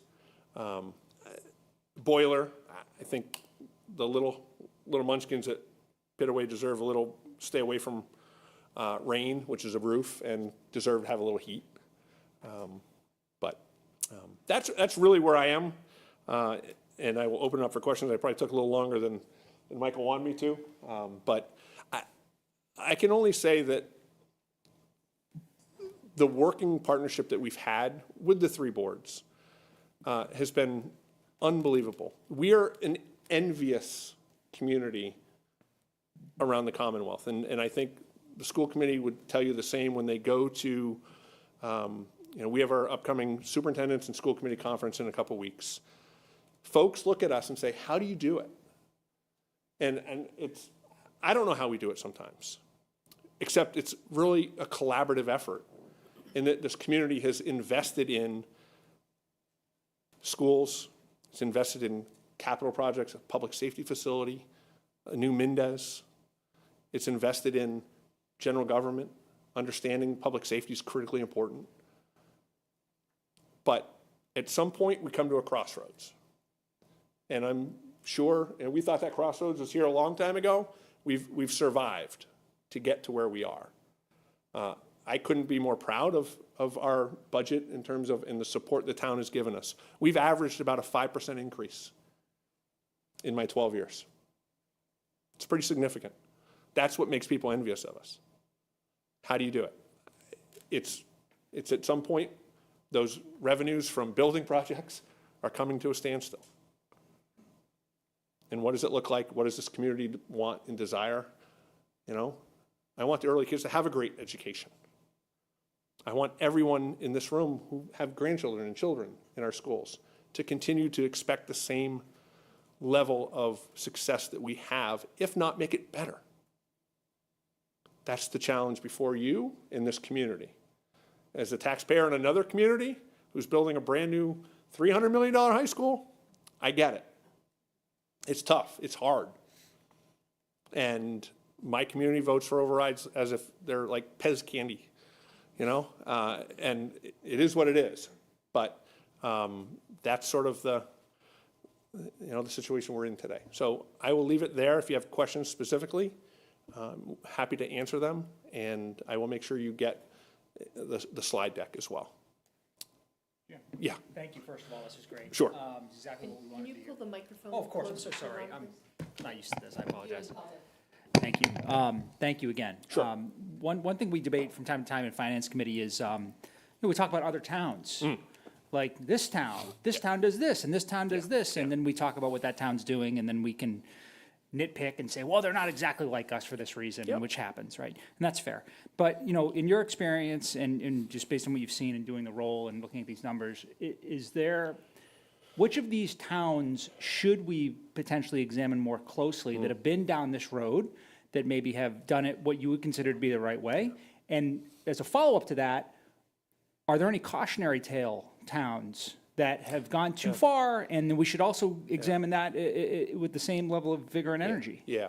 I think somebody asked me this question today. Actually, Chris and I were in a union meeting this afternoon, and we're talking about stipend positions and about looking at coaching salaries. Like, who would I really compare Ashland to, right? And who's done things the right way, or it's really comparable? Because you go on the State Department website and they say, okay, I don't know, like Billerica, Burlington are all towns that are similar to Ashland. No, they're not. No, they're absolutely not. I mean, have you been to Burlington? Have you seen the industry that exists there? Have you been to Dedham? They've got more money than anybody, right? But Westboro, although they do have some commercial, right? I think Grafton, I think Mendon Upton, the Nipmuc School District, I think are really high-quality districts that are worth looking at in terms of the work they've done to even consider passing overrides, et cetera. Cautionary tale, one of my favorite superintendents is in Franklin. They've had 3 overrides fail in the past year. And now their user fees for athletics, there's $1,000 to play football and hockey, and it's out of this world. It's a challenge for sure. You said that was Franklin? Franklin, yeah. Excuse me, okay. Yep. And they're a much bigger district than ours. They're probably almost twice the size. Yeah. But again, it's a community that values education. It's an excellent system, but they've not been able to pass an override there. For the last couple of years, they've tried. Lucas is a good friend of mine, the superintendent. He's like, Jim, I don't know what to do. Like, it failing by 10 votes or 20 votes, it's close, but right? But I would say those are the three communities that I think the school committee might have a different perspective on that. Mark does a lot with school districts and communities and towns and with his work. And but locally, it's hard, right? Natick just passed. Holliston just passed an override. Are they worth looking at? Sure. They're a little smaller, but it's a local district. Medfield, DS, they don't go for overrides, but they can't get a building passed, which is interesting in Medfield. So it's And that's like a part of the equation. Like I feel from being here the last time, or even as far back as when the high school was built. But do you remember the last time we did collaborate with other communities? We researched it. Some of us on school committee met with people, school committee members from other communities that had successfully, like Grafton. Remember, we had good relationships with them, got all kinds of input on what they did.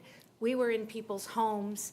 I think there's a piece of it for me anyway, and it's anecdotal. I don't have anything to prove this, but it's just like getting into the head of the voters in this town. You know what I mean? Like we feel like we did a lot of like the things. And I'm sure we didn't do everything perfectly, and maybe there's a different way to structure it that piques people's interests, you know, if they have line items or something that we didn't do. Yep. But there's this thing about like, why are the people of Ashland like resistant to it, even when we do that homework and try to understand the best approach, and it still seems like it's not being accepted. I'd love to hear from some people in the room why they feel like that is the way that it is. Or maybe if you disagree. I'd like to, before, go ahead. No, Nikki, you wanted to. No, I'm not going to, not going to answer that question, but I actually had a question for you, Jim. Sure. First off, again, thank you very much for your presentation. Just as a point of clarification, I'm not trying to diminish the importance of athletics, but we've been talking a lot about athletics fees and such, but I just want to make sure that folks at home have a clear idea what the material impacts will be with the deficits that you say will run. Like, what are going to be the academic impacts of that as well? Yeah, no, that's a great question. And the only reason I'm talking a little bit more about athletics is because it's not something we have talked about in 16 years. It just hasn't. And I think that's an important piece that we have to make sure we fund all of our programming. And again, that's just part of a whole comprehensive educational experience in a public school system. That's what I believe.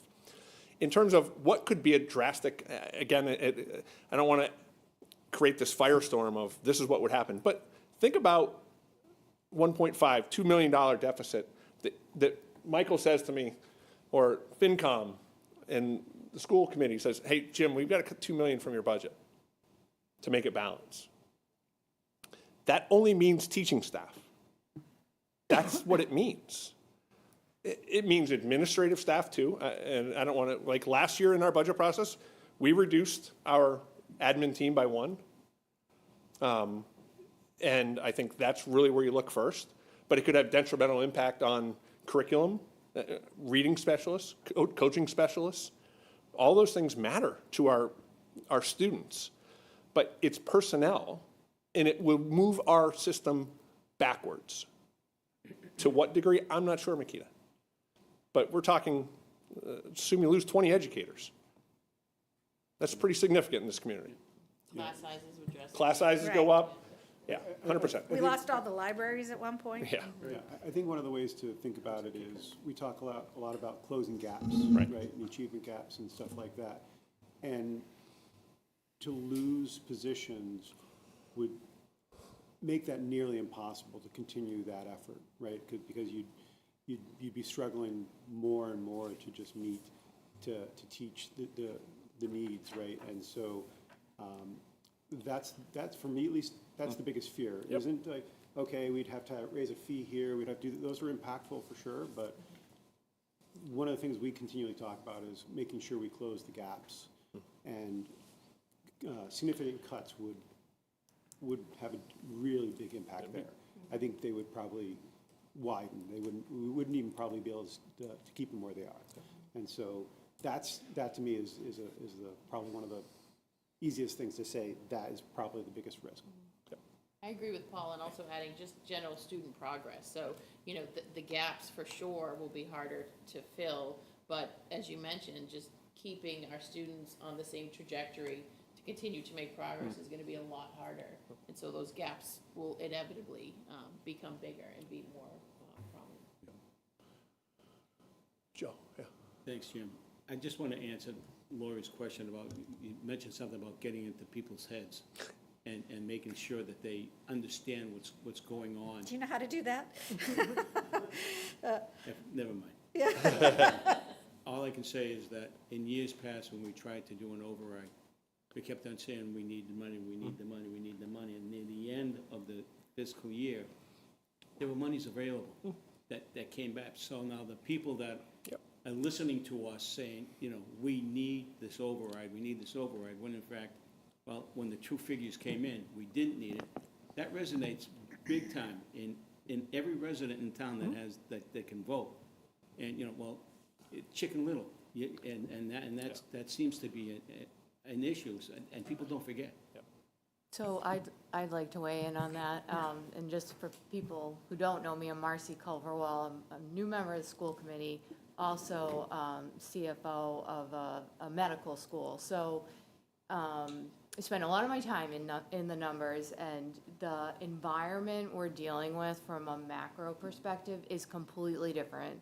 We are post-COVID. The personnel cost has increased. That's a fixed cost in the town and the school budget, so that is totally different. We are in a new supply chain world than we were before, so the cost of goods, shipping, tariffs, all these buzzwords you hear in the media, that's a real cost that's going up. And then the other thing is the question of what funding we could get from both the state and the federal government is a complete real risk. And, you know, the government's shut down right now, so we're not blessed with the executive orders every week of what could change, but that's a real risk. So there's 3 new risks that exist that did not exist at the time the town tried for an override before, that we'd have to plan for. But the thing that is so key to me when I'm having discussions with people about, you know, why can't we do what we want to do, is the fixed cost is what it is. So to maintain the status quo, we absolutely have to educate people of this is the cost to live in this town, to maintain all the wonderful services that we enjoy for our schools, for our other community members with the, you know, the senior center and everything we do, the library, all the things. And so we've got to make a decision as a town. Do we want those services still? And what is the cost of that? And if the revenue is not meeting that fixed cost without any additions of, you know, any new nice to haves, then there's that. And I think it's that simple. Like, it's just new, and everyone sees it on the news. So I'm very passionate about the numbers, but that's how I would frame it. You know, Marcy, I think it is that simple. But the other piece that's that simple is that everybody is feeling that in their personal lives too, 100%. right? So now it's not so simple. Right, that's right. Because now it's another place where my pocketbook gets hit. And certainly, you know, I'm certainly very, I totally get it. but it's just sort of a reality, and I think that that's, you know, part of what we're faced with.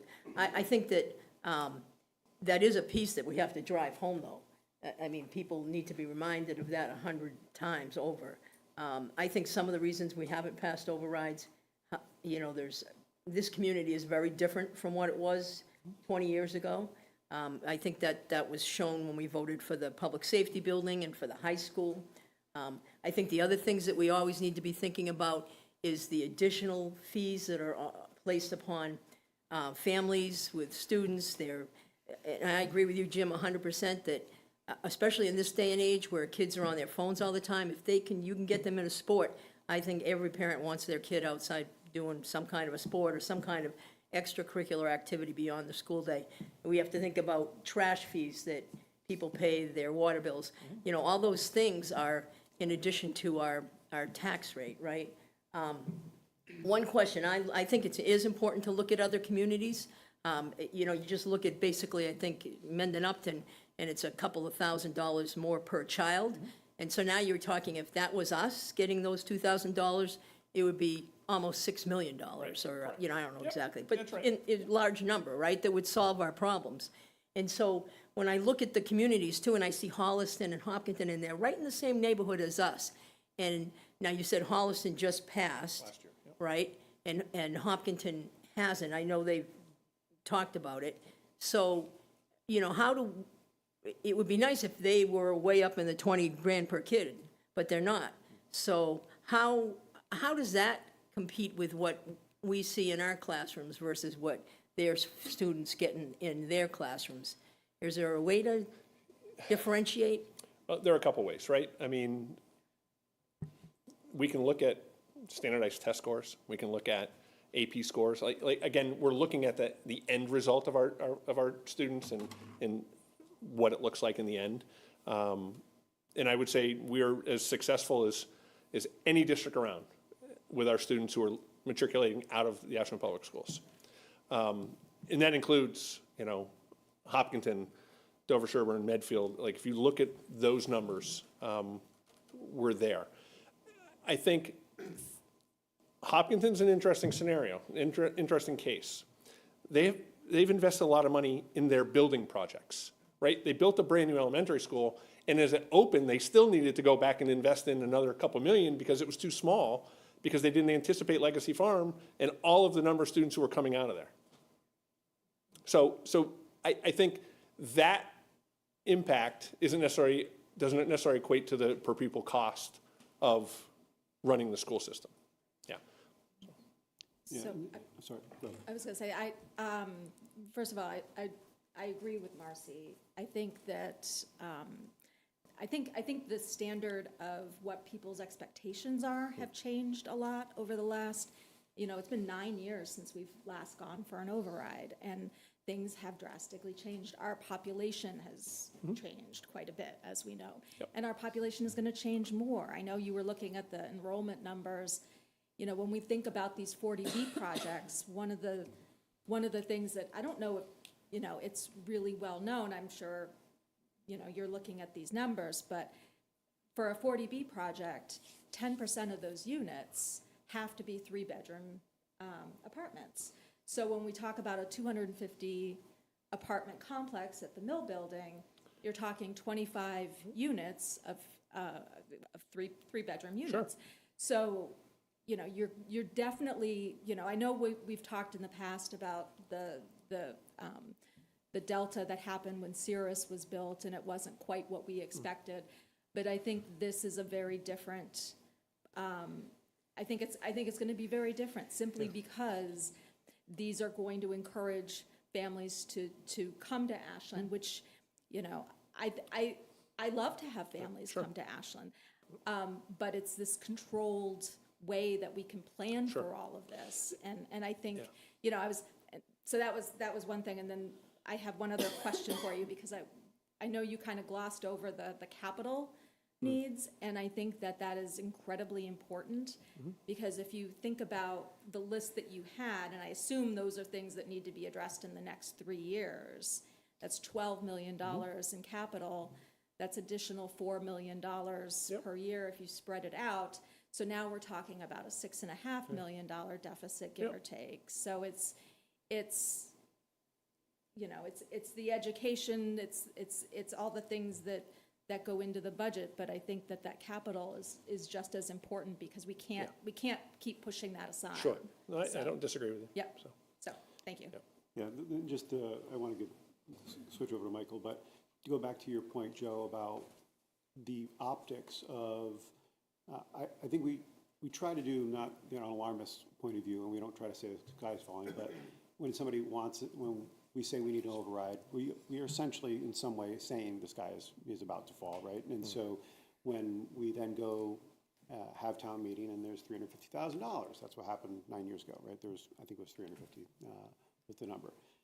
But this is the challenge. Everything's complicated, right? And so responsibly, we still have to be doing that, because the Division of Local Services says we should have so much in free cash, and that's the proper budgeting thing. So how does that, that's the challenge, this is complicated.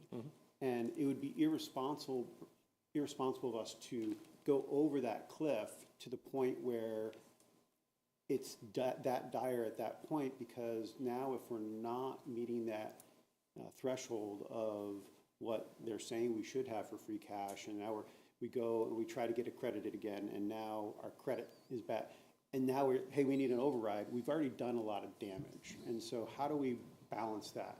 And I think that's part of the plan we really need to make sure we're thoughtful about, is we need to be able to articulate it without causing damage that we have to then come back from, right? But how do you do that? How do you get people to feel the pain or understand the consequences of making these decisions, but at the same time balance it? Building projects are now fully hitting our tax bills, and everybody's tax bill just went up in the last year, and I felt that everybody feels it, right? So we have to be thoughtful of that, and there's a lot of things that are complicated to balance. But to go back to your point, that is an optic. Even 9 years ago, when I had some idea of what things were like, and not probably as in depth as I do now, it made me look funny at it. It's like, hey, why are we doing this? And now I have a better understanding now of why we do these things, but I'm knee deep in all this, and I know it to a certain extent, but I'm learning still. But we need to have, how do we get the other 12,000 voters who don't have that opportunity to spend all that time and energy on it? How do we message it properly to them? I think that's the biggest challenge. Is And it's a catch-22 with respect to that, because if we lose the credit rating that we have, we're spending more money for bond ratings and everything else, so now that compounds our debt. So we're not gaining anything by it, actually, we're losing them. And I'm sure Mike will talk about that in detail. Thank you. Got to bring this down a little bit. So, hi, everybody.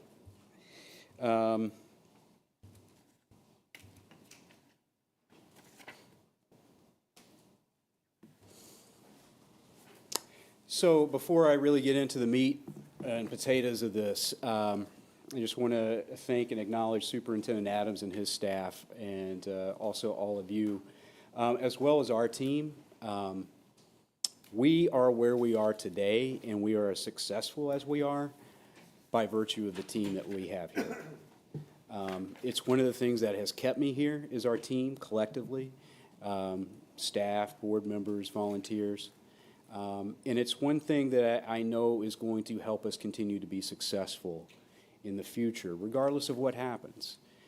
We are hardworking, we are creative, we have a can-do attitude that really, I think, is unmatched throughout the Commonwealth. As Jim alluded to, or Jim said, I experienced the same thing at the MMA conference.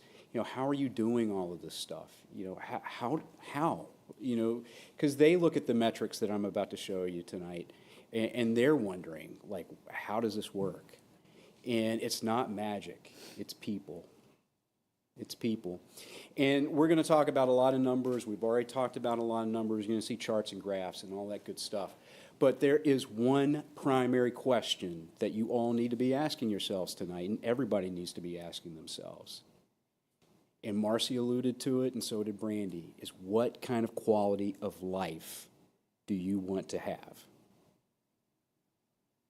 That's what it's all about. And that quality of life encompasses a lot of things. You know, it encompasses the costs that you pay, taxes, fees, but it also encompasses the services that you provide, or that we provide for you on your behalf. It also encompasses the events, the camaraderie you see at the corner spot, and the experiences that you have as a citizen, or excuse me, as a resident of this community. And so that is the primary question as we go through tonight and we go through this discussion as it extends throughout the budget season, is what kind of quality of life do you want, and what are you willing to pay for it?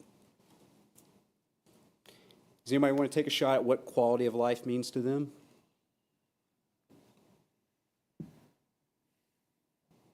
I will.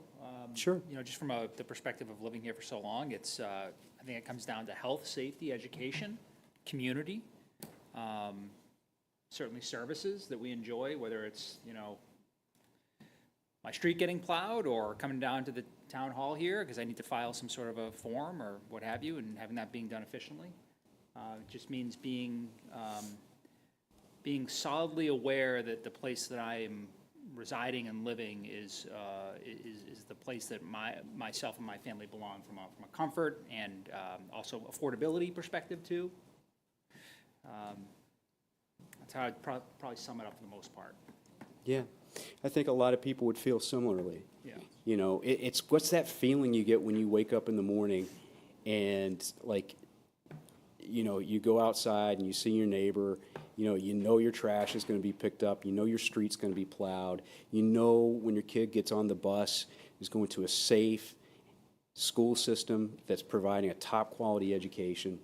You know, that's quality of life. That's part of quality of life. But we are here to talk about numbers as well.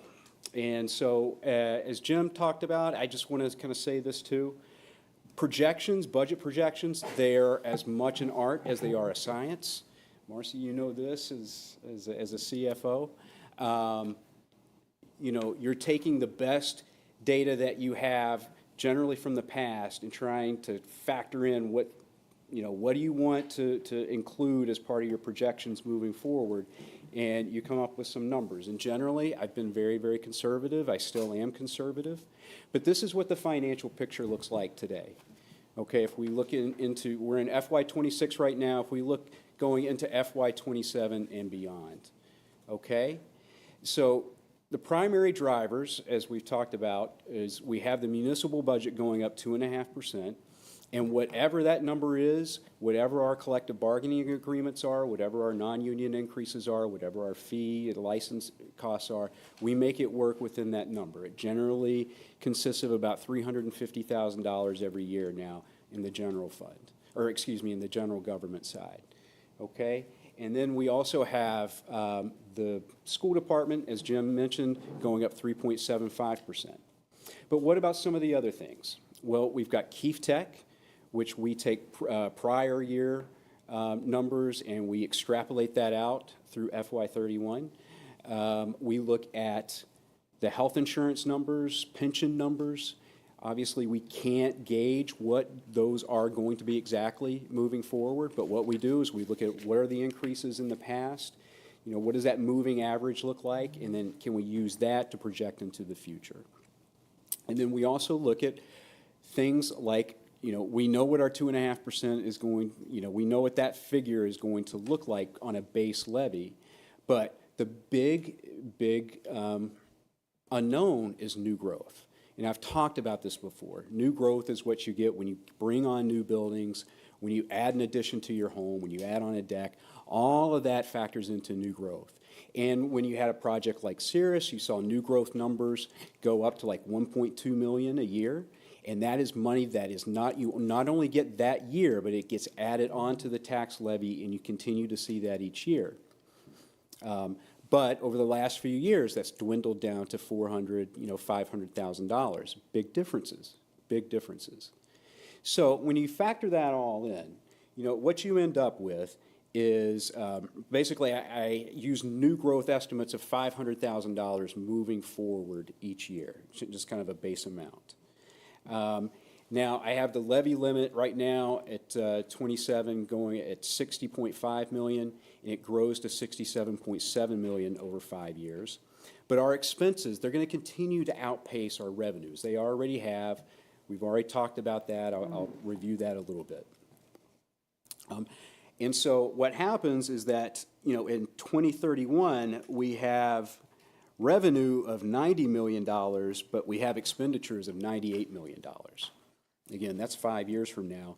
You bring it back to next year, you know, we're looking at a revenue number of $81 million and an expense figure of 83.6, so about a $2.5 million deficit for FY27. That's what we're looking at in the immediate future. As you're looking at these, there's one thing I want to introduce as a caveat. This does not consist, or this does not include the bond amounts, the taxpayer amounts for the Mendez School, because we have a ban, which is a short-term borrowing that ends next year. We're going to be bonding that long-term next year for, is it what, we've done how many years of ban, Cindy? 3? So it'll be a 27-year bond because it was a 30-year authorization.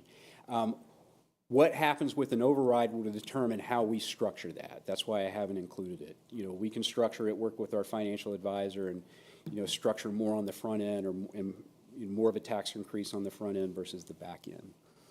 But that's what FY27 looks like, a $2.5 million deficit. So who here has heard of a 40B project? Right. We've got 3 of them. Not only that, we have a number of projects that have been permitted and they haven't been built. So we have another 40B project that was permitted a few years ago, the Arbella at Ashland off Memorial Drive. That has not been built. That's in litigation. We have 501 Pond Street at 120 units. We have Homer Ave, which is at 29 units downtown.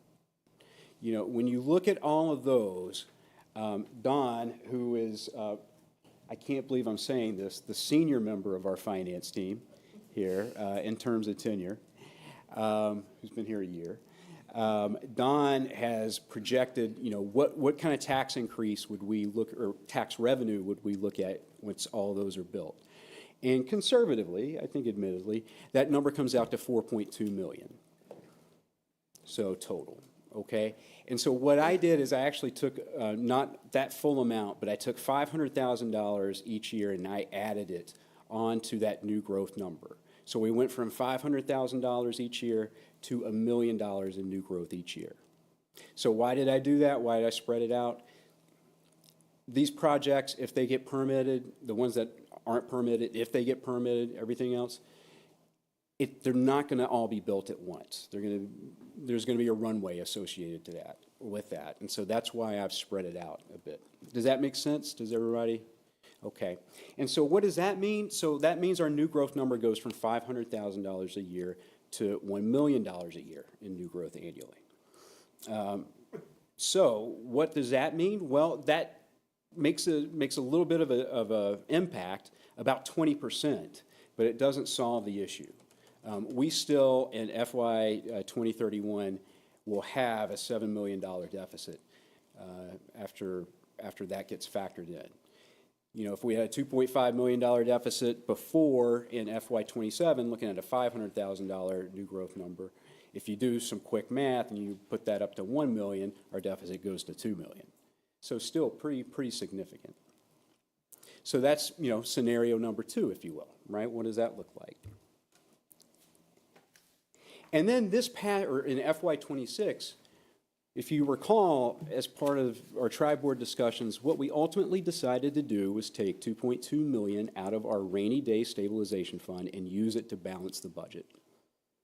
And so what if we continued that practice? What if we continued to fill those deficits with stabilization funds each year? That's one-time funding each year. You know, in FY 27, again, I'm using those enhanced new growth figures, the $1 million. You know, that would be a $2 million transfer in FY 27. In FY 28, that's a $3.2 million transfer. Okay, that would balance the budget for those years. And then in FY 29, it's a $2.8 million transfer, but we still have a significant deficit, and our funds are depleted. So if we continue that strategy and not put money back into the stabilization fund, which, you know, we have done before using free cash, but that is tenuous, we'll be able to balance budgets until FY 29. So FY 27, FY 28, we'll get a couple years relief. So as you can see, it's not really a solution. It's more like a bridge if we decide to use that. And again, they're finite resources, the stabilization fund, and they really should be used for emergencies and one-time expenses. Michael, can I ask a question? Sure. How much of the town, or the overall Ashland budget is funded from external sources? So the schools have some grants, you know, that come in Chapter 70. Are there other external, like, that could have a risk of going away? Oh, Marcy, that was a good segue into what I'm about to get into. Oh, it's like... like magic. We did not have a conversation beforehand. Okay. Because this is a question. Like, okay, if you don't have it in tax revenue, how can you, I mean, are there other ways we can make up for it? Or why can't we just make cuts? You know, why can't, you know, we've got all these new faces, right? You know, not necessarily talking about, you know, exchanges. You know, people will think, I think sometimes that they're all ads, not just replacements. But as you'll see, we've already implemented significant, you know, budget reductions, or not necessarily reductions, but kept things stable. And we've already maximized a lot of our alternative revenue sources. So let's talk about overall what we've done to go ahead and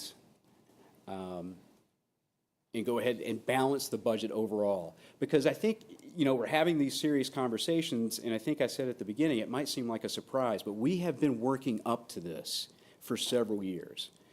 It started in FY 2019 when we cut the Municipal Efficiency Fund at $25,000. Who remembers the Municipal Efficiency Fund? Yeah, I didn't think so either. It's kind of a nerd thing, a municipal nerd thing. It was a fund that we had set up and where departments would submit proposals for projects that were relatively small in scale, that or cost, that they proved could provide a return on investment. It was kind of like a bank. So one of the things we did is we got the poll pads. You remember, you see those at town meeting. You know, instead of having all those people there checking people in, we have the poll pads. It makes it a lot more efficient. But, you know, we started getting some lean fiscal times, and we decided to cut that. In 2021, we reduced our pay-go capital that we had worked hard to get up to $750,000. We then reduced it down by $250,000. And then in 2023, we reduced it again to zero. We reduced it by $500,000. So in 3 years, we went from a $750,000 pay-go capital line in the budget to zero. In 2023, we also switched our SPED stabilization fund. So we were using it at the end of the year to basically any kind of, you know, unaccounted for expenses that were coming in that we hadn't planned for. We now anticipate that and put that in front, basically, of the year, in the beginning of the year, and that helps us balance the budget. And then we started getting into some serious one-time fund usage and some serious deficits. So with the ARPA allocation for budgetary purposes, I put $3.5 million in here. That's actually a mistake. That was the total amount we used. A lot of that was for capital, but $818,000, again, I need to correct that, was actually used for ARPA to balance the budget, or from ARPA to balance the budget. And then we also used overlay surplus, which again is a very, very finite resource.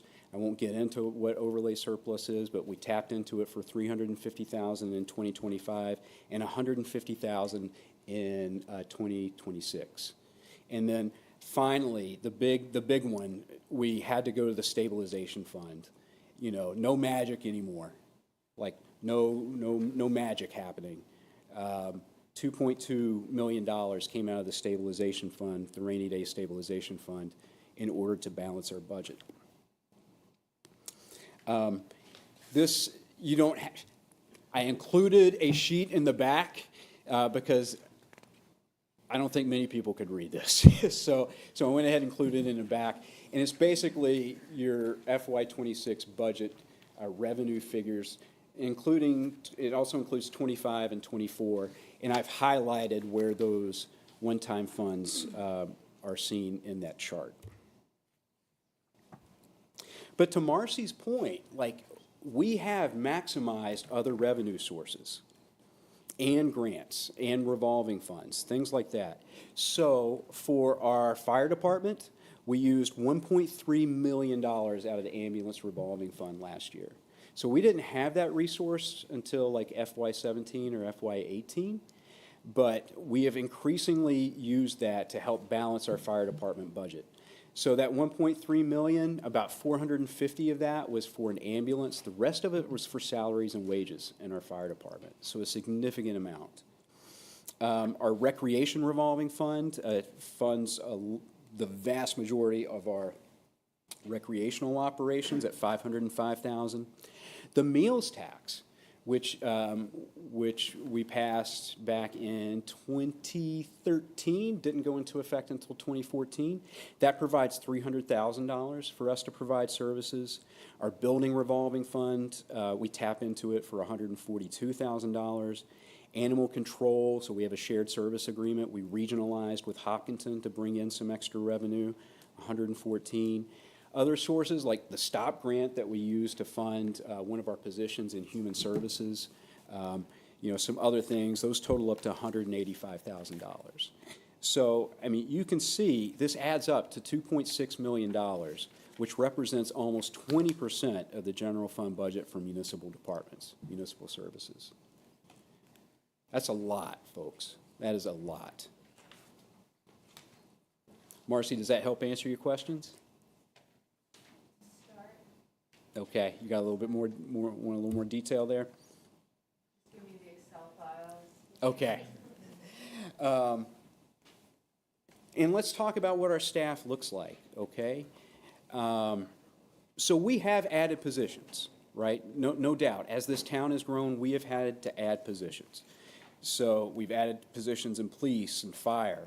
We've added positions in library, but we know what, we had to do that because if we did not, we were going to lose state aid. We would lose our certification. We were on waivers for many, many years, and we would lose certification and state aid if we didn't fund the library at a certain amount.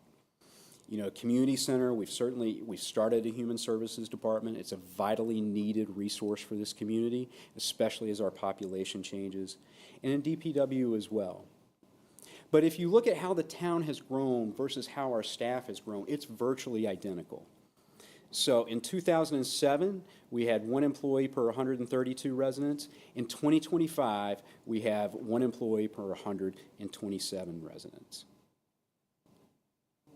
And one important point here is all of this staffing, the staffing increase, at least on the general fund, 95% of it has been funded through outside sources. Part of Beth's position, our communications position, that comes completely from outside sources. 9 of our firefighters are funded completely through outside sources. Sam, our sustainability coordinator, who does a ton of work bringing in grants into this town and bringing a sustainability lens to everything we do, that's funded through an adder on the aggregation program. We have maximized as much as we can with outside resources.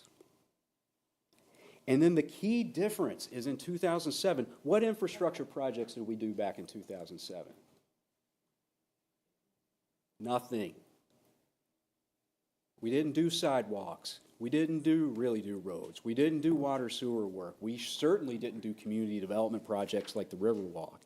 I mean, we had just completed building a high school, a community center, and we did some renovations here, but that was it. I've looked through the town meeting warrants. I've asked everybody who's been here. We didn't do anything. And we're playing catch up now to a certain extent. Just ask our DPW and how many water main breaks they go on. And then, you look at what our departments look like compared to other communities and what they're able to provide. And so I use our old friend Sudbury. We're back to Sudbury, right? And I know, oh gosh, how could you use Sudbury? Oh my gosh, they pay, twice as much in taxes. It's virtually the same size as us. And I hate to tell you this, back in 1985, average home value for Ashland and Sudbury was virtually identical.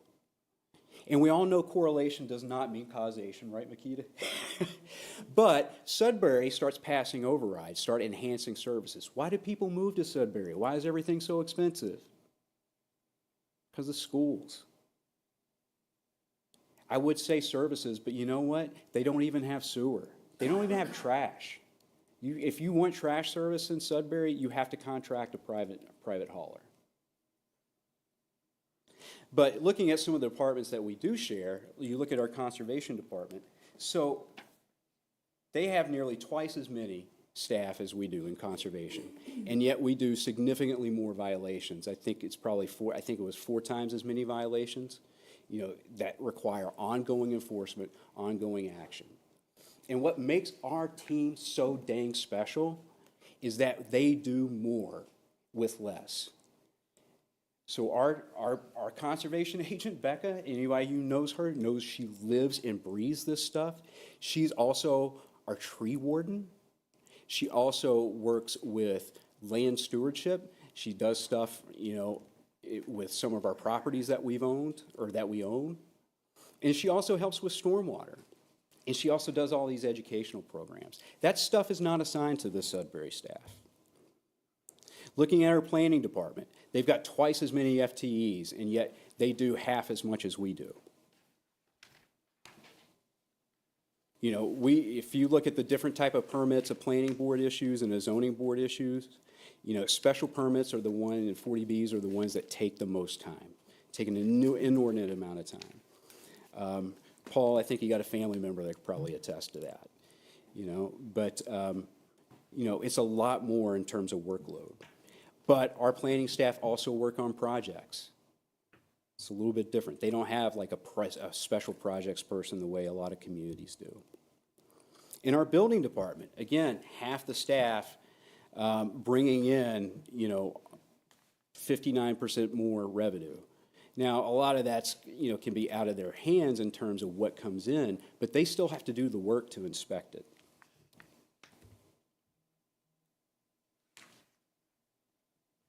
So we talked a little bit about tax. So before I jump on, does anybody have any questions about what I've shared so far? Okay. So let's talk about some comparisons with other communities. And I think that is important because while this discussion is mainly about the quality of life we want here, it's important to look at what other communities are doing so we can show value. That's important.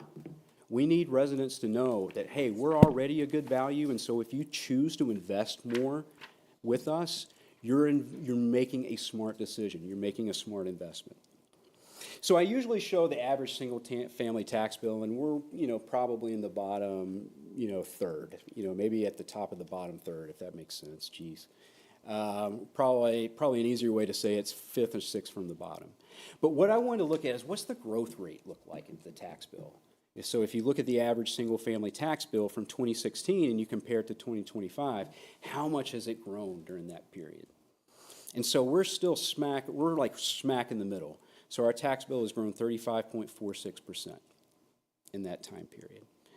Compared to, some of the other communities, the 17 other communities which I've chosen, which range from Marlboro at the bottom to Millis at the top in terms of growth in average single-family tax bill.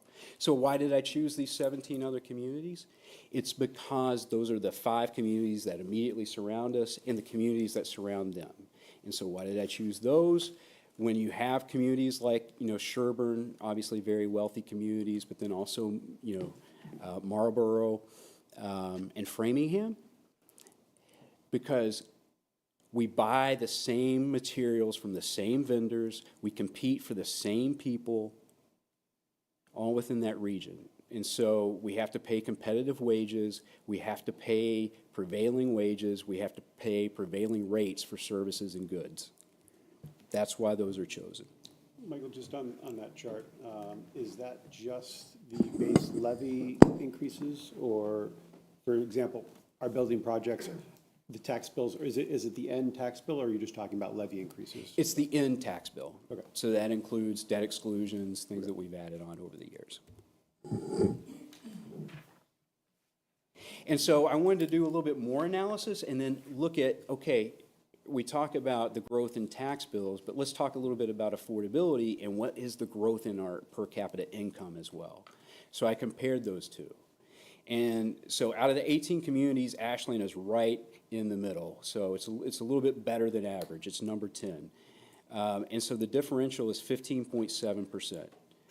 So Ashland, on average, Ashland residents have seen their income increase 15.7%, more than their tax bill has increased. Does everybody understand that? Okay. Michael, so that's the average, right? Right. So that's everybody. So if we had people on one end of the spectrum who had dramatically greater increases, then that would raise that number, right? Yeah, increases in? In income growth. Yes, correct. Right. Because one of the things I'm kind of thinking about is, is the stratification that maybe we see in the country reflected in Ashland too in terms of wealth, right? Yeah. I think, Claudia, I don't have the data here for that, but my instinct is that yes, and I think every community is seeing that. Some communities probably more than others. Maybe, yeah. You're probably right. Look at this. If you look at the ones that had the tax rate or their tax bill grow faster than their income, those are Westboro, Wayland, and Weston, right? But if you look on the other end, the ones where their income rate was significantly more than the tax bill increase, you're looking at Southboro, Upton, and rounding at the top, proving that the rich do get richer sometimes, is Sherburne at 82%. Mike, if I can just follow up on that, because I was having the same thought that Claudia was. Examining the median figure, right, which gives a better sense of that, I think is going to be important for us to understand sort of where our community as a whole really is. Okay, so median would be important as opposed to just the mean I think it's something we need to be cognizant of. Yeah, and really just be careful. I appreciate putting this up there, so take this for what I'm really intending is, you got to be careful on how we position things like this, because the residents' income didn't increase 15%. The incomes of the residents are up that. In other words, you don't want to message it that you're talking to someone who's struggling to pay their bill, whose income hasn't gone up 15% in that time. So the Ashland resident that has been here for 20, 30, 40 years may not have seen that increase in that. And so when I saw that, I'm like, oh, because it almost sounds like, hey, we built these expensive homes, people moved into them, and now we look at it as in value but when we're trying to talk to people who are at the different end of that, right? That's not going to resonate. It's going to resonate probably counterproductive to a conversation. At least it could. And I'm not. I appreciate you putting that together. I'm just looking at it when I had a similar reaction, but it was just like, oh, I don't think it means that everybody's income went up like that. And I'm concerned with, and it's just going to be one data point. I get it. So we're not going to hang our hat on that. But I just can see how someone can read when we say that, as in like, hold on a second, my income hasn't gone up 15% in that time frame. Well, it's interesting. Actually, the income in Ashland has gone up 51%. But not every individual person. You're always going to find, that's what the average is. So so just to piggyback on what Paul said, I think that the underlying message of that says, well, then you can afford to pay more. And we don't want to, that's not the message that's not the message that we would deliver. The message that we would deliver is, this is what it's going to cost for us to have level service and keep the quality of life in Ashland, and then kind of work the numbers if we have, whatever numbers we, but I kind of have a little bit of the same kind of cringy thing because that to me is like, well, Ashland's dead center, so you guys can afford to pay more, and I don't want to message that. And I mean, the way people interpret it is the way people interpret it, I think. I think ultimately, like, the question is what kind of quality of life do you want? Right? What I take from We this. should focus on. But what this I- is, can I this just isn't. say what I take from yes. this actually is, to your point, I don't think we should be focusing on the growth of income of Ashland. It's our efficiency as a town. And so I think you can use these numbers to to give that message. It's a different message, and it's not about the income. I mean, you need a ratio to look at, but that should be the point of this metric. Our income, the median or, the full average, that's a different conversation. And it does, of course, mean, well, you can pay for it. That's not what we're trying to, that's not what this should say, I think, is the efficiency, which can only last if we keep up with costs. So I think you have to massage the numbers are great, it's just the way we message them.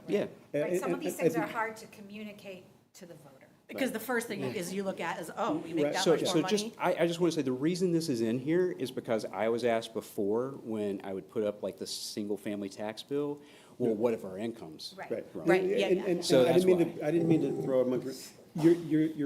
I think you're doing exactly what she's talking about, is what you're trying to convey is efficiency and value, right?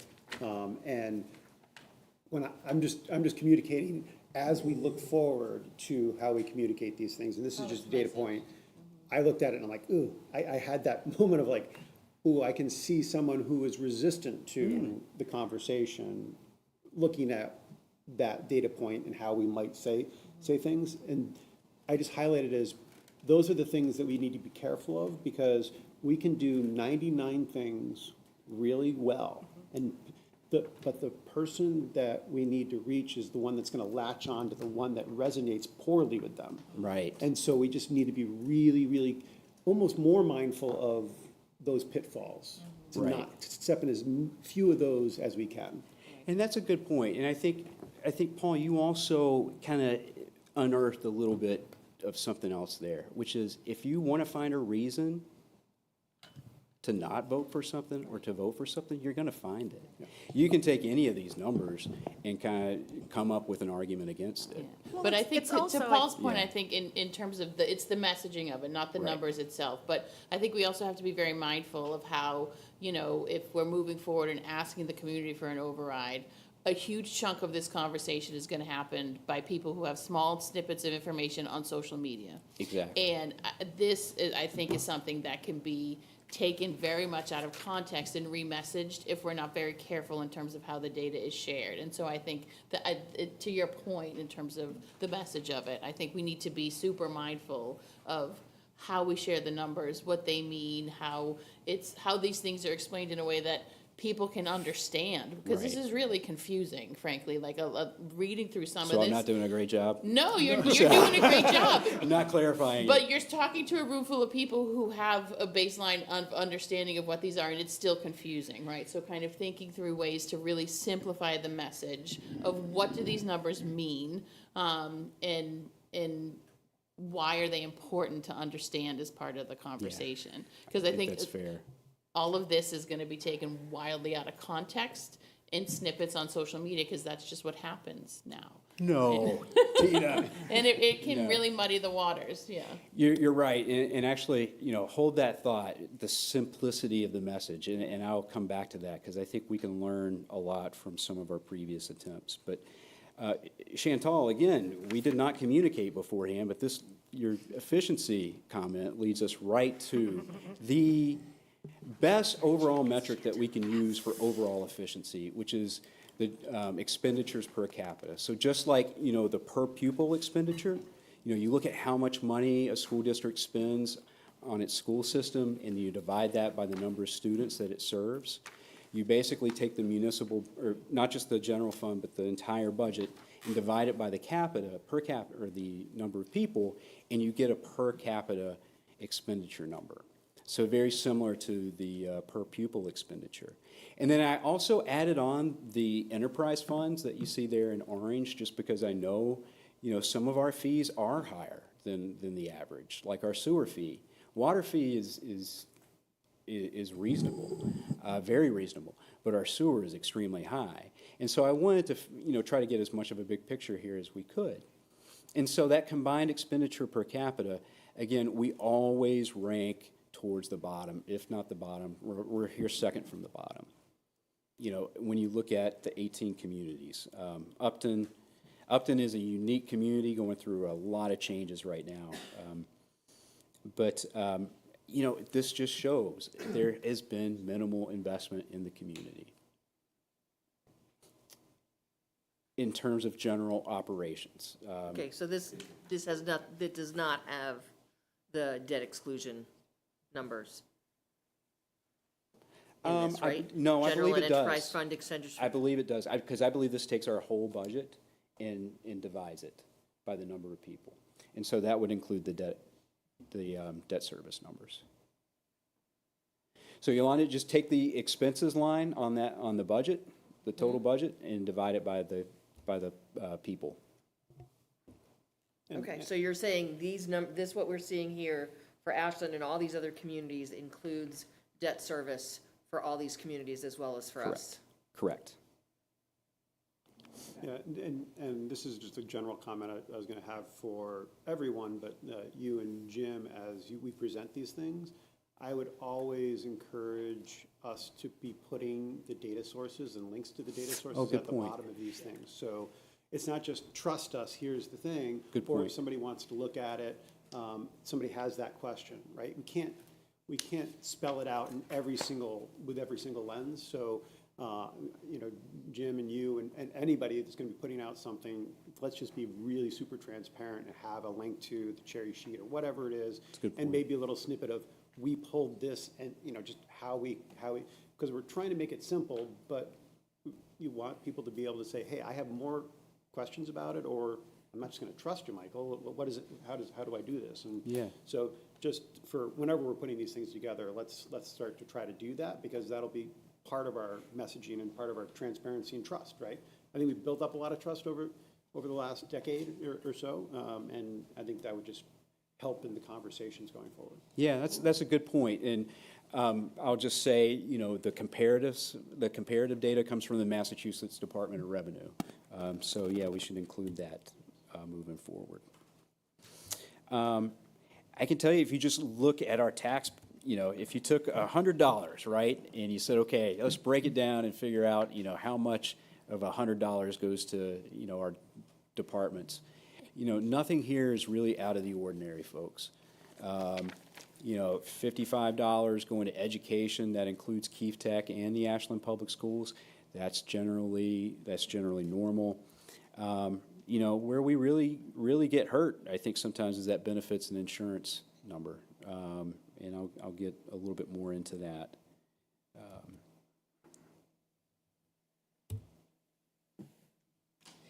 What's driving a lot of this deficit is our fixed costs. I think, Marcy, you mentioned fixed costs earlier. Health insurance. You know, when we joined the GIC back in like 2014, 2015, we saved a lot of money at the beginning. So we saw an immediate savings, and then, you know, we started seeing less of an increase than our previous health insurance group, the West Suburban Health Group. And so the GIC became very, very attractive to other communities. And guess what happens? Then they start joining the GIC. And so that starts pushing up costs and pushing up costs. And so I think in FY26, we saw an increase of, it was over 10%, I believe. And that's combined with, I believe it was about a 10% increase the previous year. There's several different reasons. Believe it or not, one of the biggest drivers are the GLP-1 drugs. You know, those are driving up a lot of the costs, and so the GIC is looking at ways to kind of limit that moving forward. But we're still planning on, you know, the projections, you know, that we have with it going up a continued 10%.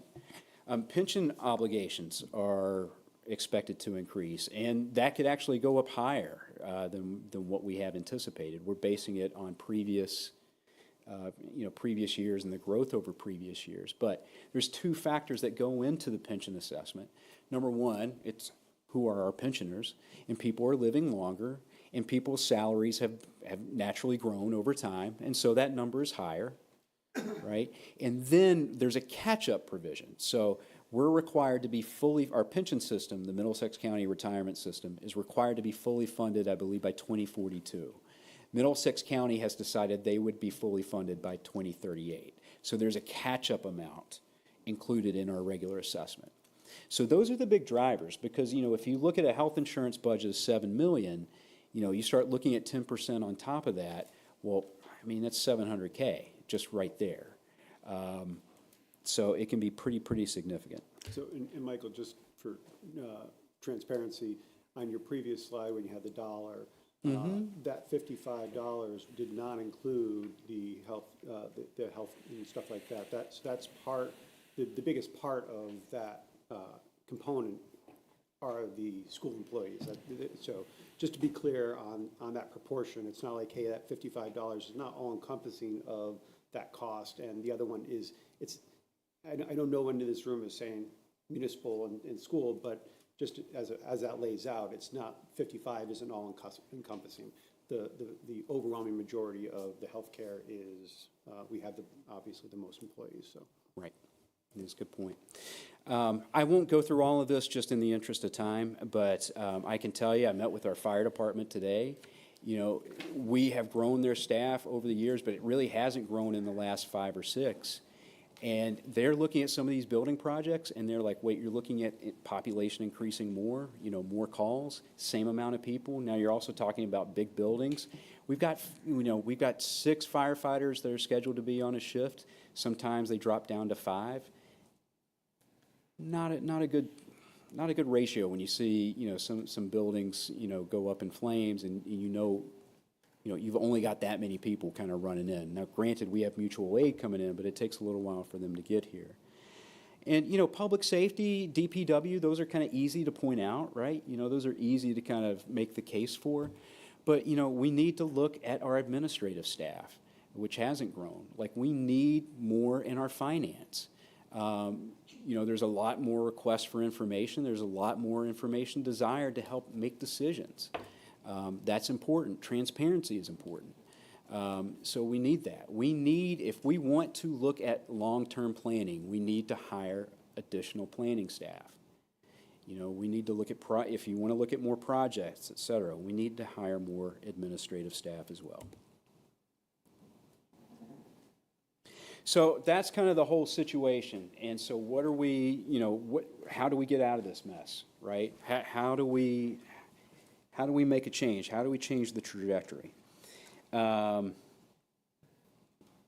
We could cut or freeze, right? I already have our departments looking at a 5% reduction for 2027. They're doing 2 budgets right now. As Claudia can tell you, I got a fire chief who's panicked. He's going around squeezing squeezy toys, telling he wants to cut my budget 5%.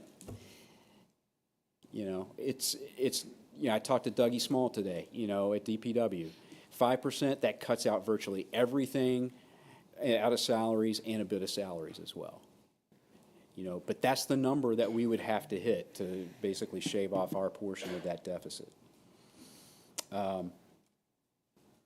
Or we can increase funding for services, look at a levy increase, and invest in new projects potentially, depending on the amount of that increase. Again, it all comes to, but there's no magic bullets, folks. We've moved to I'll get into this a little bit more, but, we have made some really, really strong reductions in costs. As I've shown you previously, we've looked at other sources of revenue. We use other sources of revenue significantly. Like I said, 20% of our general government budget comes out of grants, revolving funds, and other resources. What we're probably going to have to look at doing is doing something that's kind of in the middle. We'll have to look at a little bit of a levy increase and a cut or freeze as well. What that looks like, these conversations are going to evolve, and that's how we'll get a little bit more fidelity to that. But if we do go for an override, it's important to talk about what it's going to cost, okay? And so I said a FY27 deficit is going to be $2.5 million based on our current projections. Well, if you looked at a $1 million increase, so that's a $158 increase on the average tax bill for a home valued at $720,000. So that's the average single-family home. If you factor in condos, I think that number goes down to, what, $690, something around, maybe a little bit less, Cindy?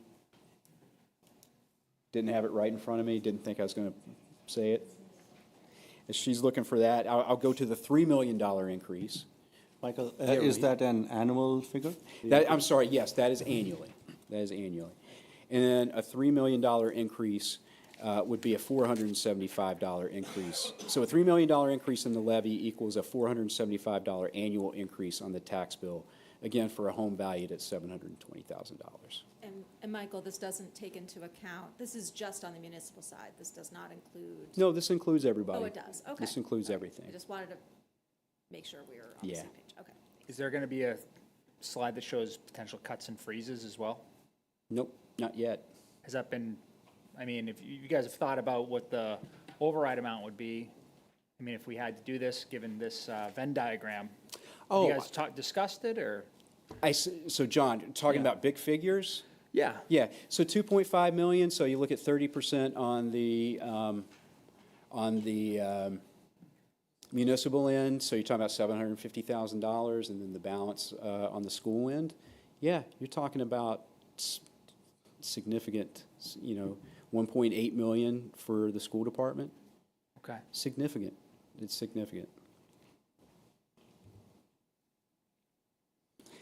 And like I said before, and Jim has said, we're talking about projections, right? So there's a number of things that we just don't know right now, and we'll get a little bit more fidelity on as things go, but we'll have to make a decision on what to do for FY27 before we get that info. We're not going to know what the impact of these developments are, both from a cost perspective and a revenue perspective, until it happens, until they get built. For all the consternation that we have about building projects here in town, only one large one, the Asher, has been built. Again, I'll point out, there's, I think, including the 40Bs, you've got 5 projects that are still on the horizon, potentially. State aid, 1%, that was a killer. Don't look at, state's going through the same thing. So I'm not anticipating, a huge increase there. As I said before, health insurance trends, hopefully they'll go down, but if they go down, I'm not expecting them to, completely wipe out the deficit. And again, pension cost trends, those are really, really hard to anticipate, depending on, who's still on on our pensions. Yeah, Joe? Mike, with respect to the insurance aspect of it, if GIC keeps increasing over the years, would it be safe to say that we may want to start looking at other insurance groups? Yes. Okay. And are we actually looking at that now? Yeah, when does our this round up with the GIC end, Catherine? Yeah, and I think we have requested data. Yeah, so we have to get utilization data first and kind of, have the experts look at that and see and go basically shop it around. Michael, is the new growth from the Asher included? Yeah, part of it. We haven't captured all of it. Have we, Don? Did we get all of it? They're at 100%. 100%. In 2025, yeah. And then I have a question, at risk of being prejudiced about schools or whatever, or education, but on the dollar figure, or the $100 figure, $55 goes to the schools. So I always thought it was $70 out of 100. Are you happily surprised, or? Well, Yeah. And that includes, I think we Keith. tried to do, that number you're thinking of, I think is one that was trying to capture the healthcare costs, and it was a more that's, yeah, total okay. thing. So All right. that's Well, one of the reasons I give it a brought that shot. up is Yeah, I got it. I don't want that dollar bill to say, that's the schools and this is municipal, because it's not. There's a lot that's overlapping, right? And Yeah. so the healthcare costs, what was that, $17, probably $15 that goes over Yeah. to, Back up to 7. So just finally, we're going to get a lot of questions as this discussion evolves. And, two I can already hear, because I've already got them, is, okay, I see the town spending a lot of money on different projects. Sidewalks, buildings, land purchases. Why can't we stop doing those, right? Why can't we take the money that we're spending there and direct it towards the operations that we're talking about? And the thing is, the money that you see spent on those items, those are restricted. You can only spend them on like infrastructure projects or open space, whether it's CPA funds or grants or money from the state that has a specific earmark. I mean, it is a testament to our team as to how much, and our legislative delegation, I've got to give Karen and Jack a lot of credit for, being able to help get us those one-time funds for those projects in order to do it. Now, we just don't have enough people to do them all. We're kind of in this weird situation where we've got more infrastructure money than we do have people to execute it. But that's, it's not something to complain about, right? But we can't, bottom line is we can't use that money to fund operations. And then the other questions, people are going to be like, my taxes are high already, and so what efficiencies have we done to put into place? And I'm not going to go through all of them, but just to give you some, I talked about the health insurance and the move to GIC. So from 2015 to 2023, the town saved $10 million by making that move. So we compared the growth in the West Suburban Health Group, our old group, and then what we ended up paying through the GIC, $10 million, and that number is being updated to capture the last couple of years. And I anticipate that number will go up. And then the other thing we've done is solar projects, like our streetlight budget after I don't know if you recall, we got a grant, so we didn't even buy them. We bought streetlights with the grant and replaced them with LEDs, right? And so our budget is still the same as it was back in 2014. Same thing with our utility budget. We have a number of offsets and credits that we can use. We directly offset some of that energy use. It's been a significant game changer for us in terms of fixed costs. And then we've made different personnel changes and reductions. One of the things we did is when we moved the school department IT and we started, they still work for both the school and municipal ends, and I will tell you the only way it works is because we have Paul Carpenter and his team. But we reduced, the total number of IT positions here from 6 to 1. We had one IT position dedicated here, and when we moved Paul over, we didn't backfill that one. So when you say you reduced IT positions from 6 to 1, That you're Oh, I'm saying. sorry, 6 to 5, I'm sorry. Oh, okay, I was We're gonna doing say, it I'm by like. one, I'm sorry. How's that possible? Because, I mean, I know, okay, great, okay, 6 to 5. We cleared that up pretty So quickly, we want to make Melinda. sure that we, I was gonna say, if does whatever Paul know data about we that yet? use, we want. Oh, yeah, Paul's watching it. Maybe that's what my I know we have more phone than is. Paul. Yeah. So, okay. So let's just, end this by talking about next steps. So again, as I said at the beginning, what I really would like is for this board, or the boards, I should say, to take a straw poll as to whether or not you really want to look at an override for FY27. And so if you do, what we'll do is we'll come back in December and January, and we'll bring to you various override options, what the amounts, what the structures look like. Remember, you can structure it a number of different ways. You can do a menu approach, you can do a lumped approach, you can do a tier.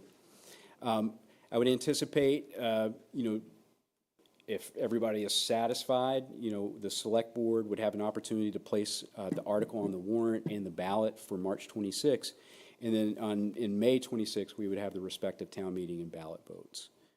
And if you decide not to move forward, we will continue to look at alternative measures, but they will include service cuts. They will include service cuts. So I'm gonna jump in. First of all, thank you both to you and to Mr. Adams. I think this has been great information. And I'm gonna bring back something, we had 2 meetings in the spring leading into the 2026 budget that were not public like this, that I think we need to make sure that moving forward, any discussion like this we have, again, is done via Zoom so people can participate and watch, and I think that's important.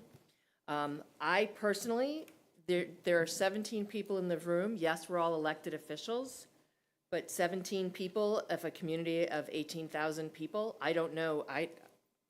I'm not ready to take a straw vote tonight because for me, as I said, when we were going into 2026, we need to reach out to the community. We need to find out what the community understands and what they think about this because yes, it's a lot of complicated information. And yes, we are all very much in tune and aware of what's going on. But if we think this is something we need to do, we don't want to start it as an uphill battle with the community because they're going to say, well, why can't you look at making reductions, right? Why can't you look at what you're doing at the library? And yes, all that we're doing at the library is great, but do we want to continue that? Let's look at what we're doing for wonderful events in town. Do we want to continue doing all of those events? Is that something we support? You talked, Michael, about quality of life. I agree. Quality of life is very important, but I think the other thing we all have to think about is that what I consider important for quality of life and what I can do to support that quality of life might not be what the whole community can do. So for me, I would like us to take a listening tour, create some kind of listening tour, go to different groups in the community, go to the moms groups, go to the PTOs, go to the whatever group we can think of, and to the seniors, to the, these different groups, and do a listening tour and say, this, with some of this data, this is good data to talk about what we're doing and what we want to do and to continue doing in our community as we start thinking about this. So can I ask a question? So what is it, what would you need to know to make a decision? What would you have to hear? I want to understand what is important enough to the community that we are doing as municipal staff and school staff that they are willing to support financially, right? We do all these great events. Beth and her team do, Fall Fest was wonderful on Saturday. Right? What if we didn't have that anymore? Right? Because that might be something there, right? To John's point, like, we're having the conversation about what we're going to cut, and this is something I've said is, if we do an override and it does not pass, we have to be ready to say, okay, override doesn't pass. As of July 1st of 2026, this is what we're losing as a community. This is what is not going to happen in our community if the override doesn't pass. And again, I don't want to do it as an emergency or screaming and yelling, but we need to be very clear that maybe some of the events that we do at the Corner Spot wouldn't happen because there's staff that have to run that. Maybe some of the great programs at the library wouldn't be able to happen anymore because we don't have the staff to do those programs and to be in the building as much as they are now. Maybe there's something that has to happen at the schools that if we don't do an override, we have to be clear as to what we may not want to do. So I just want to have I want the community to be giving their input to us about what they support, what they think is important enough to support an override. Isn't I that just why they wanted voted? I want to ask about that, because obviously we're just representatives and I'm not elected, so I'm just a volunteer. We're just representatives of the community, so of course that matters. I'm confused what that would do to our timeline, given how imminent this is. And I think we're saying we recommend, we don't put forth the override, we recommend that an override is needed. And then we take that time to talk through all of that with the town, and the town gets to vote or not vote for it.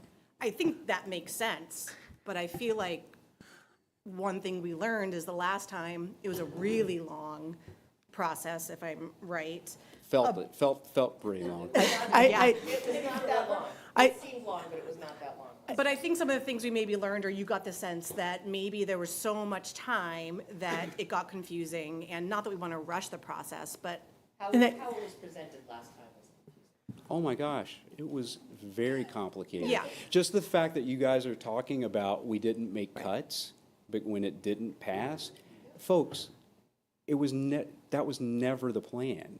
Remember, the plan, we didn't have a deficit the first year. The plan was to go ahead and pass, it was a 5-year plan, passed an override, and then you would bank the additional money and use it throughout the 4-year period. So I'll say Try that. explaining that one. Yeah, I'll say that someone who was a voter and was not elected at that point, I did find it kind of confusing to make a decision. But I do want to echo Yolanda's sentiment.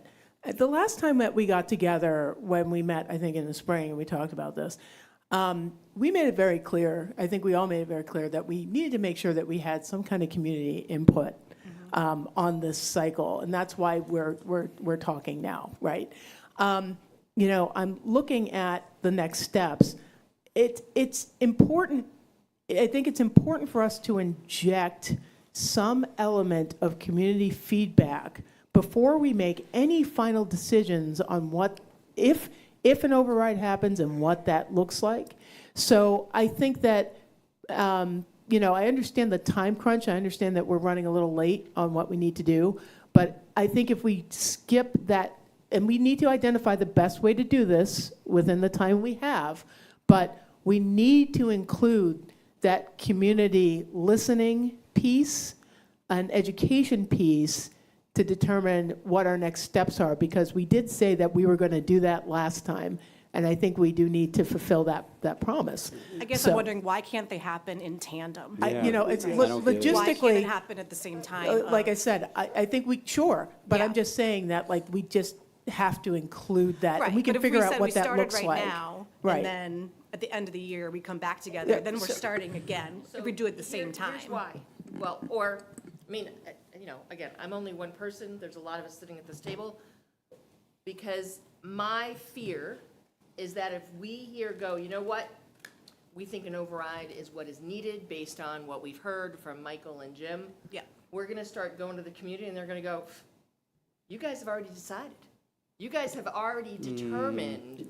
Well, it that doesn't an have to be override- presented that way, that's part of the messaging, and that's part It's of not what the we. sentiment at all, and I think, I just want to, I think the I don't clarifying part here is tonight, whatever we decide to do, you know, it says here that we're looking at override options. If we do a straw poll tonight and say we're looking at options, and one of those options is not to have an override, I'm comfortable with that. Just say that we're going to proceed and look at these options, include community input and such. That's fine. But to say tonight that, like, yep, we're definitely going to need an override, and, you know, we got to figure out how we're going to structure it, I don't think I'd feel comfortable taking a straw poll on that tonight, just for clarification. And I think maybe that's the differentiation here that we need to from a communication standpoint and from a procedural standpoint that we need to make, and maybe go forward like that. My understanding was that we were going to take a vote on exploring options. Yeah. Yeah. Not saying to the community that we have to do this. So I think that we're kind of on the same page with regard to that, because I think part of our fiduciary responsibility. Forward with exploring an override for 2027. Right, and exploring could I'm could reading mean from the that we agenda. don't do it, yeah. We just need to be clear about it. For sure. Yeah, and that's Clarity important and for the transparency is Yeah. key here. Yeah. And I think we need to commit Yeah. to that community involvement. 100%, agree. Folks, I Yeah, if I can just, and just to clarify maybe, so ultimately, a decision is not made to put it on the ballot until the select board make that decision. And I want to clarify, there's two bites at the apple here, essentially. You know, you've got a town meeting vote and you have to have a ballot vote as well. As noble as, Yolanda, you and Makita, you know, your intentions are, I've never known that to happen in any other community. In most other communities, the leadership decides, based on the information they have, okay, we know it is going to be a community discussion. The leadership decides, okay, we need to look at making this decision. Okay, we're going ahead and making a decision to put it before the voters and to have that conversation. What you're talking about, I don't think there's necessarily the time to do anything well in that structure. And also, you know, like I said, I think it's very noble and admirable, but I guess I don't really see much of a difference. I guess I'm kind of thinking like the way Chantal does. I mean, that's the conversation. This is what we're putting forward. This is what, and I think we've heard continually about what's important to this community.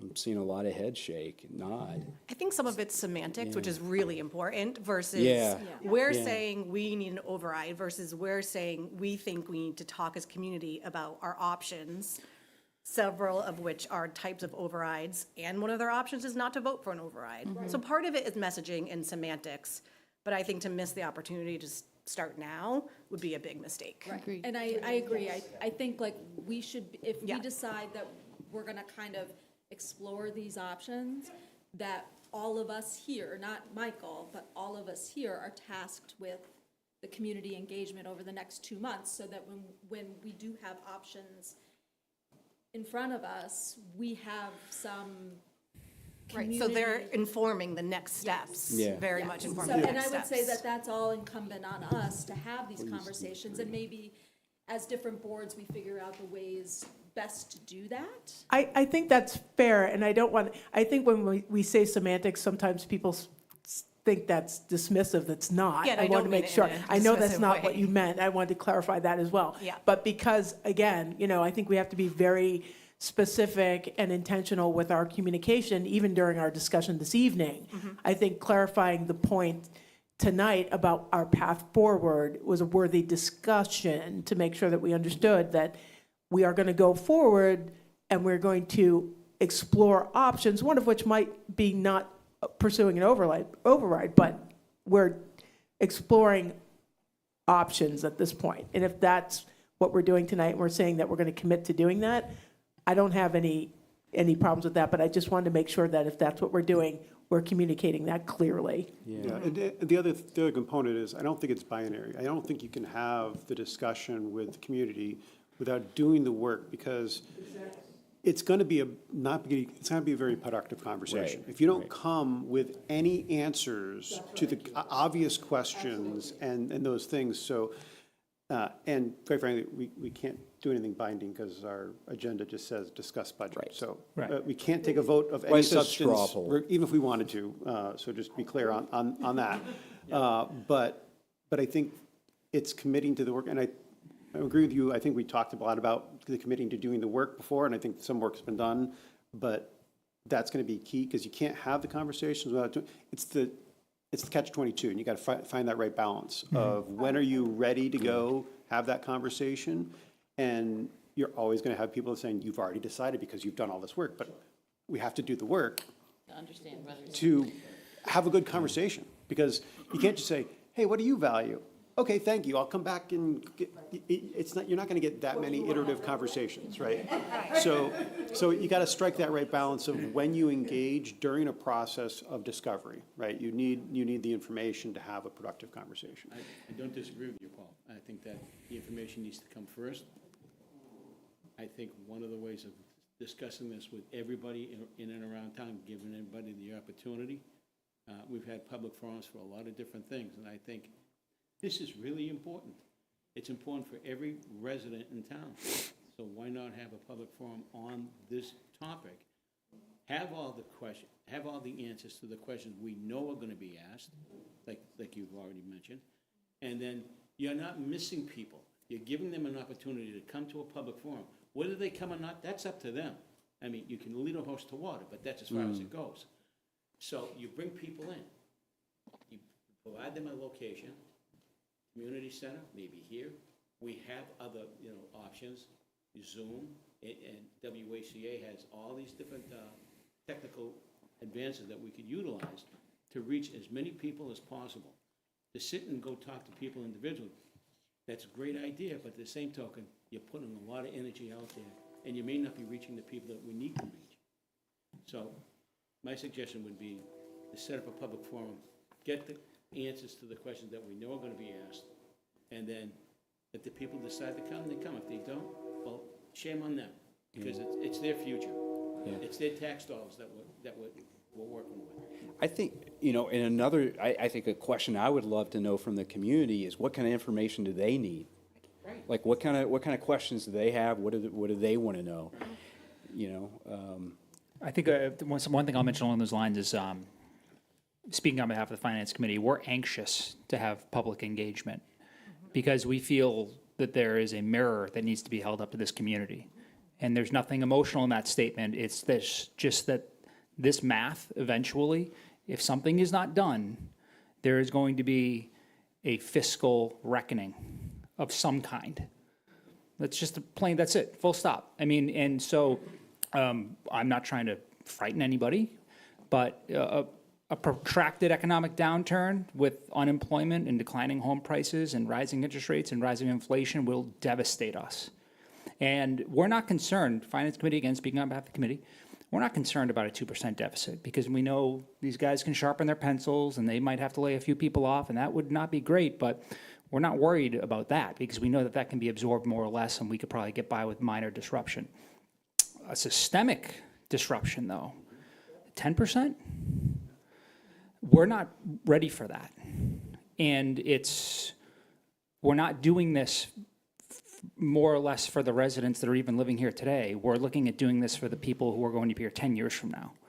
That might not be you, it might not be me, but that's the fiduciary responsibility we have to the town. So I hear and respect everything everybody's saying, but to a certain degree, and I want community involvement, but there needs to be a unified leadership here because if we go into this divided, or if people are wishy-washy, and you're entitled to your opinions, I don't mean that in a bad way, but if we're not approaching this in a way that is backed by the data, the reality, and holds that mirror up, it will not work.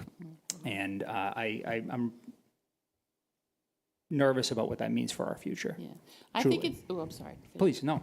I was just gonna say, I think for the purposes of how do we move forward from tonight, I personally would like to see us commit to a meeting in December where we talk about, here's the different options if we choose to move forward with an override, of course, with the option of not moving forward with an override also on the table. What does it look like with that $1 million figure that you said? What does it look like with the $3 million figure that you said? And in terms of how would that impact the school's budget? How would it impact the town budget? And if we don't do it, what exactly does it mean? And so and I would like to see us commit to a meeting in December because it took us 3 months to put this on the calendar and we can't do that again. We have to be mindful of, we have to commit to that. And I think we need to at least figure out the next steps of how do we move this conversation forward. And I think that's the next piece in terms of that very specific data. What would those different options look like? How would they impact the town? And if the decision is no, what does that look like? To that point, my recommendation is everyone pulls out their calendar, because I mentioned this to Michael. I said, can we put on the agenda that we put a date for our next meeting? Because to your point, it took us 3 months to get this one. And this is important. I mean, if we all think this is important enough, we think this is important enough to meet together, I was talking to someone from another community. Their tri-board meets on a quarterly basis. Every 3 months, their 3 boards sit together. And I think it's something that I think it would be positive for us, especially with these things that we're looking at, to do that. So one, I would, recommend, let's pull out our calendars and try to find a date in December, because if we try to do a doodle poll, that could take weeks. It's great. Sorry, just before I forget about it, one, I think the variables that I think needs to be on the table is just a timeline. That's what made me nervous about what's shown up there, is like, hey, we're going to do this at this time. Let's commit to the work. And then if the work says, hey, we're not quite ready, but we will be, we'll be able to bridge to the next one, right? So let's scrap, we need to have some idea of a timeline to work towards, sure. But let's make sure our messaging isn't like, hey, we're racing towards that date, because that doesn't give us a lot of time to do the work and do some good, if we had a few more months, it might feel a little better, but I just think that needs to be one of the variables that we're exploring too. The only thing I would say to that, Paul, is, yeah, you don't want to say we're racing to this, but we know we have guidelines based on our charter and our bylaws of when things have to happen, right? When we have to vote things to be on a town meeting article, when things have to be voted to be put on a whether it's that fiscal year or the budget. next fiscal year, something that says, hey, we know, working back from those dates, if we want it at this time, we need to do it then. But I'm saying, We should have started having this discussion after our budget in the spring, right? When we used $2 million in surplus funds to close our budget gap, right? And we knew that. When we had our tri-board meeting, we were talking about how we need to start the discussion sooner rather than later, and because of different things, we did it. We waited until, October 21st to start this discussion. Mike, all this talk about time frame and stuff, right? I mean, you guys are the ones who ultimately have to put forth the effort to build out the plan and tell us what you think, right? I mean, from a time frame perspective, based on everything that would be involved to taking it up to a vote, can you just get a thought on like what we need to have done by when? I mean, if Yolanda's point, we come back in 3 months, you said? I mean, and look at a plan, is it going to be 2 months, sorry. And, I mean, how much longer, how much time do we have even after that to potentially delay? Yeah, I mean, the board would need to take a vote by March, just, as Board votes Yolanda March. pointed out, By March. according to our charter and according to our bylaws. Okay. Cindy, when are the department head Would it budgets be in due? November 20th? Yeah, I mean, this is pretty accurate. I mean, in terms of what we need. So, we could look at I think we'll need till late December to kind of come up with some thoughtful and varied options and strategies. We can present that to you. You can give us feedback on that. If something looks good or attractive to you at that point in time, we can go ahead and move forward and start really kind of ramping up and start, collecting a lot of data as to what that looks like. And then, if it is to move forward with an override vote, there's, I think, some things that have to happen, politically, that is going to, require some organizing, and I can't necessarily do that, Jim, and we can advocate, but we can't necessarily be a part of doing that. So, yeah, I think, John, this is a pretty Actually, you guys can't accurate. even, all you can do is give information. No, we can advocate. We can advocate. The And I the just wanna- superintendent sorry. and the town manager can. Now, I just want to put out my concern about going out for forums, without having a solid recommendation from this group. I feel like we're elected to look at all this information and come to some kind of conclusion and make recommendations. And of course, as any of us who have been through the previous overrides, getting input is part of the whole thing. That's all we did the entire time. Once we decided to do the override, we were in people's homes, we were doing everything we could to educate, answer questions, and so forth. But I feel that what we're here to do is what we just did, is get all the information. We heard that in a short period of time, we are not going to be able, either on the school side or the town side, to maintain a level service, which is very concerning and should be to everybody. And going out to see if people, like Yolanda, you mentioned it being an uphill battle, like, of course it's going to be an uphill battle, like, that's a given, right? No, I'm retired.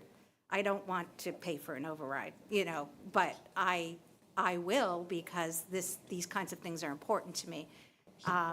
So are we asking people if they, I just want to do a check-in with the community. On what, To make though? sure that the values that we all think are important to the community are actually important to the community. That's all. And, you know, if people want to wait, we can wait until we have more information and, you know, then go out and ask the question as we have these override opportunities. But my I other think concern we about that, need to- Yolanda, can I just want to finish my thought, just because I'm to the age where I'm going to forget what I want to say by the time it circles back around to me. Yeah, trust me. My other thought is, though, like, without like a recommendation, who's coming to these forums? Like, the people that come out are going to be like the same small group of people that come. It's not the community. It's just, you know, a few people that are going to offer input. And then what are we going to do? If 10 people say they don't want an override, is it off the table? If 100 people, if 1,000 people, like, it just feels very wishy-washy to me when we have a real problem and people have put us in the position of coming forward with potential solutions. Now, they might not like the solutions that we're suggesting, and we'll find that out along the way. We might have to tweak our plan. We might even have to abandon the plan. But I think I'm just against going out there saying, you know, to the 10 people that are going to show up, what do you guys think? So can I jump in? I've been trying to listen as much as I can tonight, but I think, having been one of the people who was on the override committee last time, which seems like somewhere between 5 months ago and 20 years ago, I think there are a lot of things that people put on the table tonight that are really important. And I still struggle, Joe, with something you said earlier about people have long memories. I have a long memory, right? I felt like we were going through that process in a certain way, and it turned out not to be necessary. And so if I'm scarred at that, and I'm on this committee, and I'm going to support an override at some point in time, if there's one put to the community, I'm mindful of that. I think the community input is critical, but I also think that's what the vote is, right? We're all elected to kind of look at the information, to Lori's point, and say, we see a problem here, right? There are a lot of solutions to those problems. Some of those problems might be override. Some of those might be, we've learned the community's like, it's not that much of a problem for them, cut it, right? And that's all they want. But I do think as people who are elected this side and appointed this side, but all the people who are committed to the community, we have to take that responsibility and the roles that we're in and look at the figures and say, we see a problem here, right? And I'm okay sort of making a little bit of an assumption for myself, that is, people like what they have here, right? We can't continue to do that if we don't solve our financial problem. That's my takeaway from this discussion. And so it's not just a matter of like it not going backwards. It's if we just want to stay where we are, we have a financial problem. I think where that leaves me is certainly saying, look, I think it's something that has to be on the table for discussion. I think it's also critically important, and we spent, how many times did you come to my house, Michael, Jim, you too, when we did these forums, trying to get 10 people more, you and I talked about that, Brandy, right? Coming in and trying to get to groups as big as we could, and what we end up hitting was the same 20 people over and over and over again. And so while I think it's absolutely important that we reach out to the community, we have to start from somewhere. And the way I see it, the place we're starting at is recognizing that there is an issue and communicating that out with something that says, this might be a direction we're going in. It's not a commitment, you know, to your point, Makita, it's not a commitment to do anything. I also don't think there's a way that we come out of whatever those feedback sessions is with anything that really represents what a vote will, right? We're going to hear from a certain number of people that have strong opinions on one side or the other, or both, and we're going to sit there sort of still struggling with the same problem. And I think we just have to be honest about that. So my opinion is, like, I'm not committing to anything, but I think we need to move forward with the idea of exploring this. I think we also need to be doing the outreach, whether that's a town forum kind of thing, Joe, and I agree with you, but I also want to be cognizant of what we're likely to get out of that, which is there are a certain number of people that are going to be active that have different opinions, and I'm not saying it's all going to be one side or the other, but we have to be mindful of what are we really going to get out of that that's going to say, oh, there's no way that that's going to happen, or it absolutely is. And I think we have to take our role as leaders seriously and be prepared to say, look, folks, you elected us to try to push in a certain direction, and you guys get the final decision because it's your community, right? It's everybody in this room's community. It's everybody outside this room's community within the town. They get to decide what we're going to do. And one of the ways we find out what they want is putting a vote to them.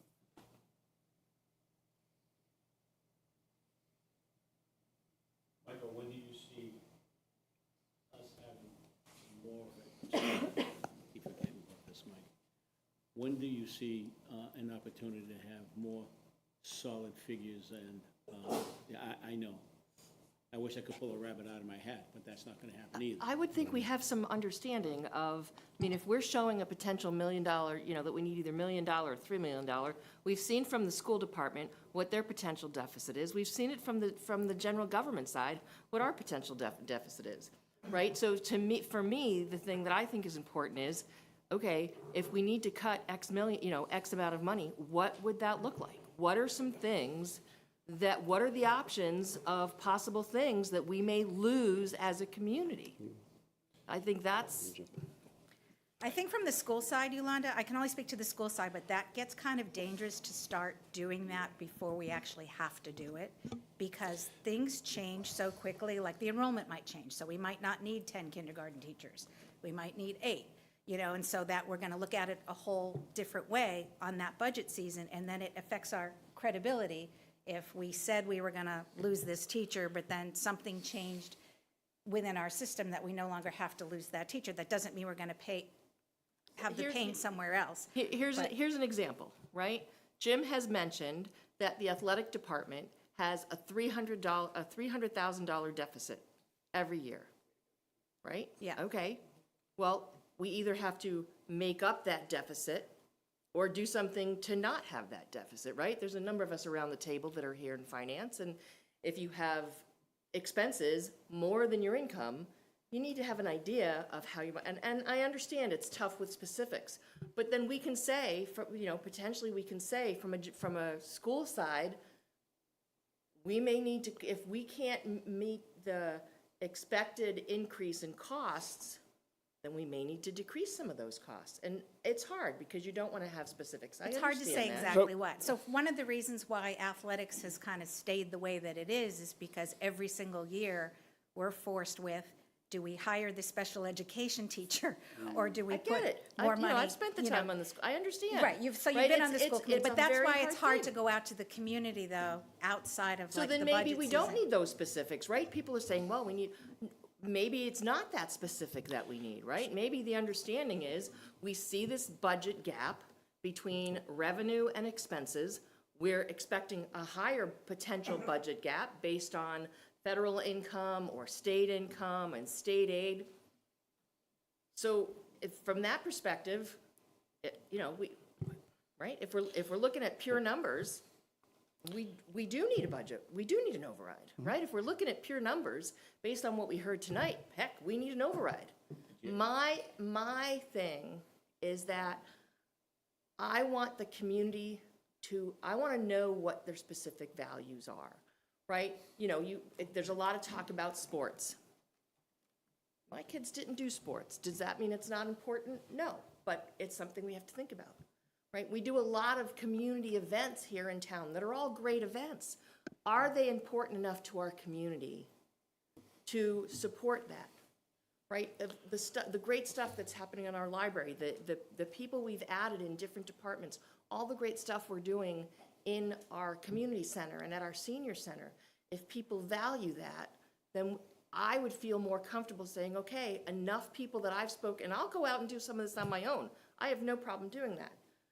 If I hear enough people say, I value the things that I'm seeing Ashland doing, and I can get behind this, then I think we should move forward. That's all I'm saying. Yolanda, we just did that. We spent the last 2 years going through a comprehensive plan. Yeah, We have a final document that's very, very ambitious. And I'm proud of the work that we all did. Yep. That had so much community input. Yep. And very clearly stated what the community wants. And based on all of that, I'm comfortable saying the community wants the quality of life, wants us to not cut services. And so I feel pretty okay about making that assumption. I think that the community needs to react to this specific stuff. I think that that's part of the work that we need to do. But as far as like what the community values, we've heard that from the last 2 years. So I think We never put a dollar value on it, though, right? That's true, but that's what the vote is, because I was thinking the exact same thing, is Yeah. we know what the community values, and we know what the community wants. The question is, can the people afford it? That's the decision that goes to the community. But I think we do have a great understanding of what this community values, and then, but then it's, If I the mean, you board spent agreed, a long time trying to flush that out, right? Information via the forums and meetings that we had over the last 2 years. It wasn't just a set of individuals that said one thing at one meeting. It was a collaborative effort by a number of people over 2 years. Over 2 years. So, I don't disagree with what you're saying. The information has to get out there, and I don't disagree. Mark, I agree with you 100%. Gloria, I agree with you. There's a pitfall. Just had a we have to question be for you careful guys. with. And that's, again, Chicken Little, you know. I'll throw out the libraries. That didn't pass because everybody was, you know, we're gonna lose the library, we're gonna lose the library, we're gonna lose the library. What happened? You didn't lose the library at the end. We lost the libraries.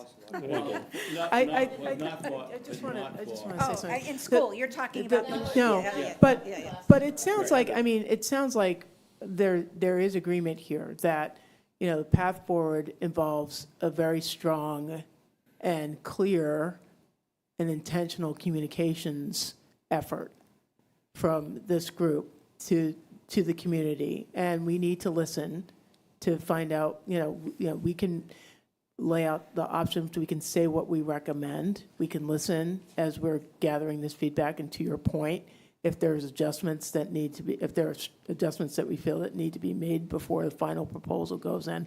I feel like we're all sort of, we're kind of describing the same thing in different ways a little bit, and so we might be missing each other, but I think we all do agree that, you know, we're not making a definitive decision on what this looks like after this meeting. I mean, it's not binding, so that's not going to happen tonight, but we do agree that, you know, we need to get more specific information. We do need to make a communications effort with the community and do some listening, and then finally we'll all end up voting on it. But that community outreach and participation between now and the vote is critical, and that's what I'm hearing from this group tonight. Yeah. Am I wrong? No, you're not wrong. Okay. No. Back to scheduling the meeting in December. Yeah, I just have a question, partially a statement and a question, right? So make no mistake, just from Finance Committee, again, disclaimer, we need to do something, okay? Full stop, all right? The math is the math. I think that what we need to do is and less us, more you. You guys are the elected ones, okay? We're appointed, all right? Yeah, you're right. Yeah, I want no part of that. But we're consulting. We're But, consulting with you. okay, now we're a team, right? Yeah. I'm just kidding. But in all seriousness, in all seriousness, I like to joke around. I'm kidding, of course. You know, I think when it comes to what being a leader means to me, and I just put it in simple terms when, you know, when I'm parenting, I say to my kids, you need to do this. And then I say, what are your thoughts on that? Right? Like, I'm the parent, I'm the leader, I've made this decision, but I want your input, because maybe something that I've just said to you, you see it a little differently. And maybe what I'm saying is not fully the way that I'm thinking that it's going to work out in your favor. So I think we need to leave this meeting as committing, this is my opinion, on behalf of the Finance Committee, committing to doing this thing, and then going to the community and say, we've decided we need to do this thing. Here's the mirror, here's your community and all your values and all the math. Look at it, tell us what you think, maybe we missed something, and then we have a vote. My question for you guys is, the time frame is ridiculously short. I know you can vote on it in March if you decided to do so. Can you vote on it earlier than that? Yes. Okay, Yeah, we could, maybe, sorry. no problem. You know, the process is if we decide to move forward, the latest is March. The latest is Plus, March, we okay. have to look at when because we have to get it on the ballot. Right. As well as put it on a warrant for town meeting. Okay, cool. I So just we wasn't have sure to if look at March the was like a timing. fixed thing, that's all. Okay, thank you, that's very, drop dead thing, got it, okay. All right, so if we do this next meeting, I mean, I'll get together next month if we can. I mean, it doesn't need to be 2 months. However long these guys need to put together a plan, the sooner the better, because then we can make the commitment, and then we can start having these community discussions, which I agree are very important. And just as feedback, one of the things I was going to mention is, as you two are the leaders of kind of putting this together and doing, perhaps if you feel the need to have a workshop at some point that you extend to the group here, and we can post, and whether people show up or not, that's fine. And it doesn't have to be this big formal thing, but the challenge with being public bodies is that iterative conversation and collaboration is cumbersome, as we've, learned trying to even schedule this. So just to throw that out there as a potential tool that as you collect these things, if you want feedback from the group, we don't necessarily need to say, hey, we're scared. You two are saying, hey, I'm gonna, I want to see if I can get people's feedback on Saturday from 9 to 11. And we'll all post, and if we can show up, we'll show up and we'll have a collaborative thing. So, because if we wait till, my concern is, you're two people and your staff, and you're going to be collecting data, but there's all these people that are like, hey, what about this? We have lots of different people coming at it from different angles. We need to be able to iterate faster than talking now and talking in December, right? And so, my just throwing it out there, if you have the ability to, whether it's on a Saturday, whatever time it is, but if you all want input during there to get, so you're not just coming in, because what I don't want to have happen is you spend 2 months doing all this great work, and then you come here and we're all like, what about this, what about this? And now you have to, when we couldn't be potentially giving you iterative feedback along the way, mindful of how we need to do that as public bodies. But we could do iterative, right? It could come out to each, it could come out to each board, and we just respond back to the town manager, right? You don't discuss it with your fellow board members, and you send it back to your, you guys can communicate with the superintendent. But the iteration that's happened, that can go one direction one time, but then the iteration by definition is now the We also all have feedback. meetings between now and when we meet in December, so it could be part of, it could be put on a select board agenda. I'm just It could throwing be, that out there there's all as kinds a of potential opportunities. if they want to do it. I'm not saying that we have to do anything, but I'm just concerned. Yeah, I'm more concerned of just saying, hey, we're going to next talk about this as a group, and you all have, and you can't work with us except for in public meetings. I think that's a good point. So Yeah. if you, I'm just throwing out there as a possibility of, you do that, we post, so we can be there, and, if we don't have a quorum for school committee, hey, if the meeting didn't happen, great. If it does, we take minutes and do all those things, but we can have a more productive conversation at that larger meeting. Okay. Thank you.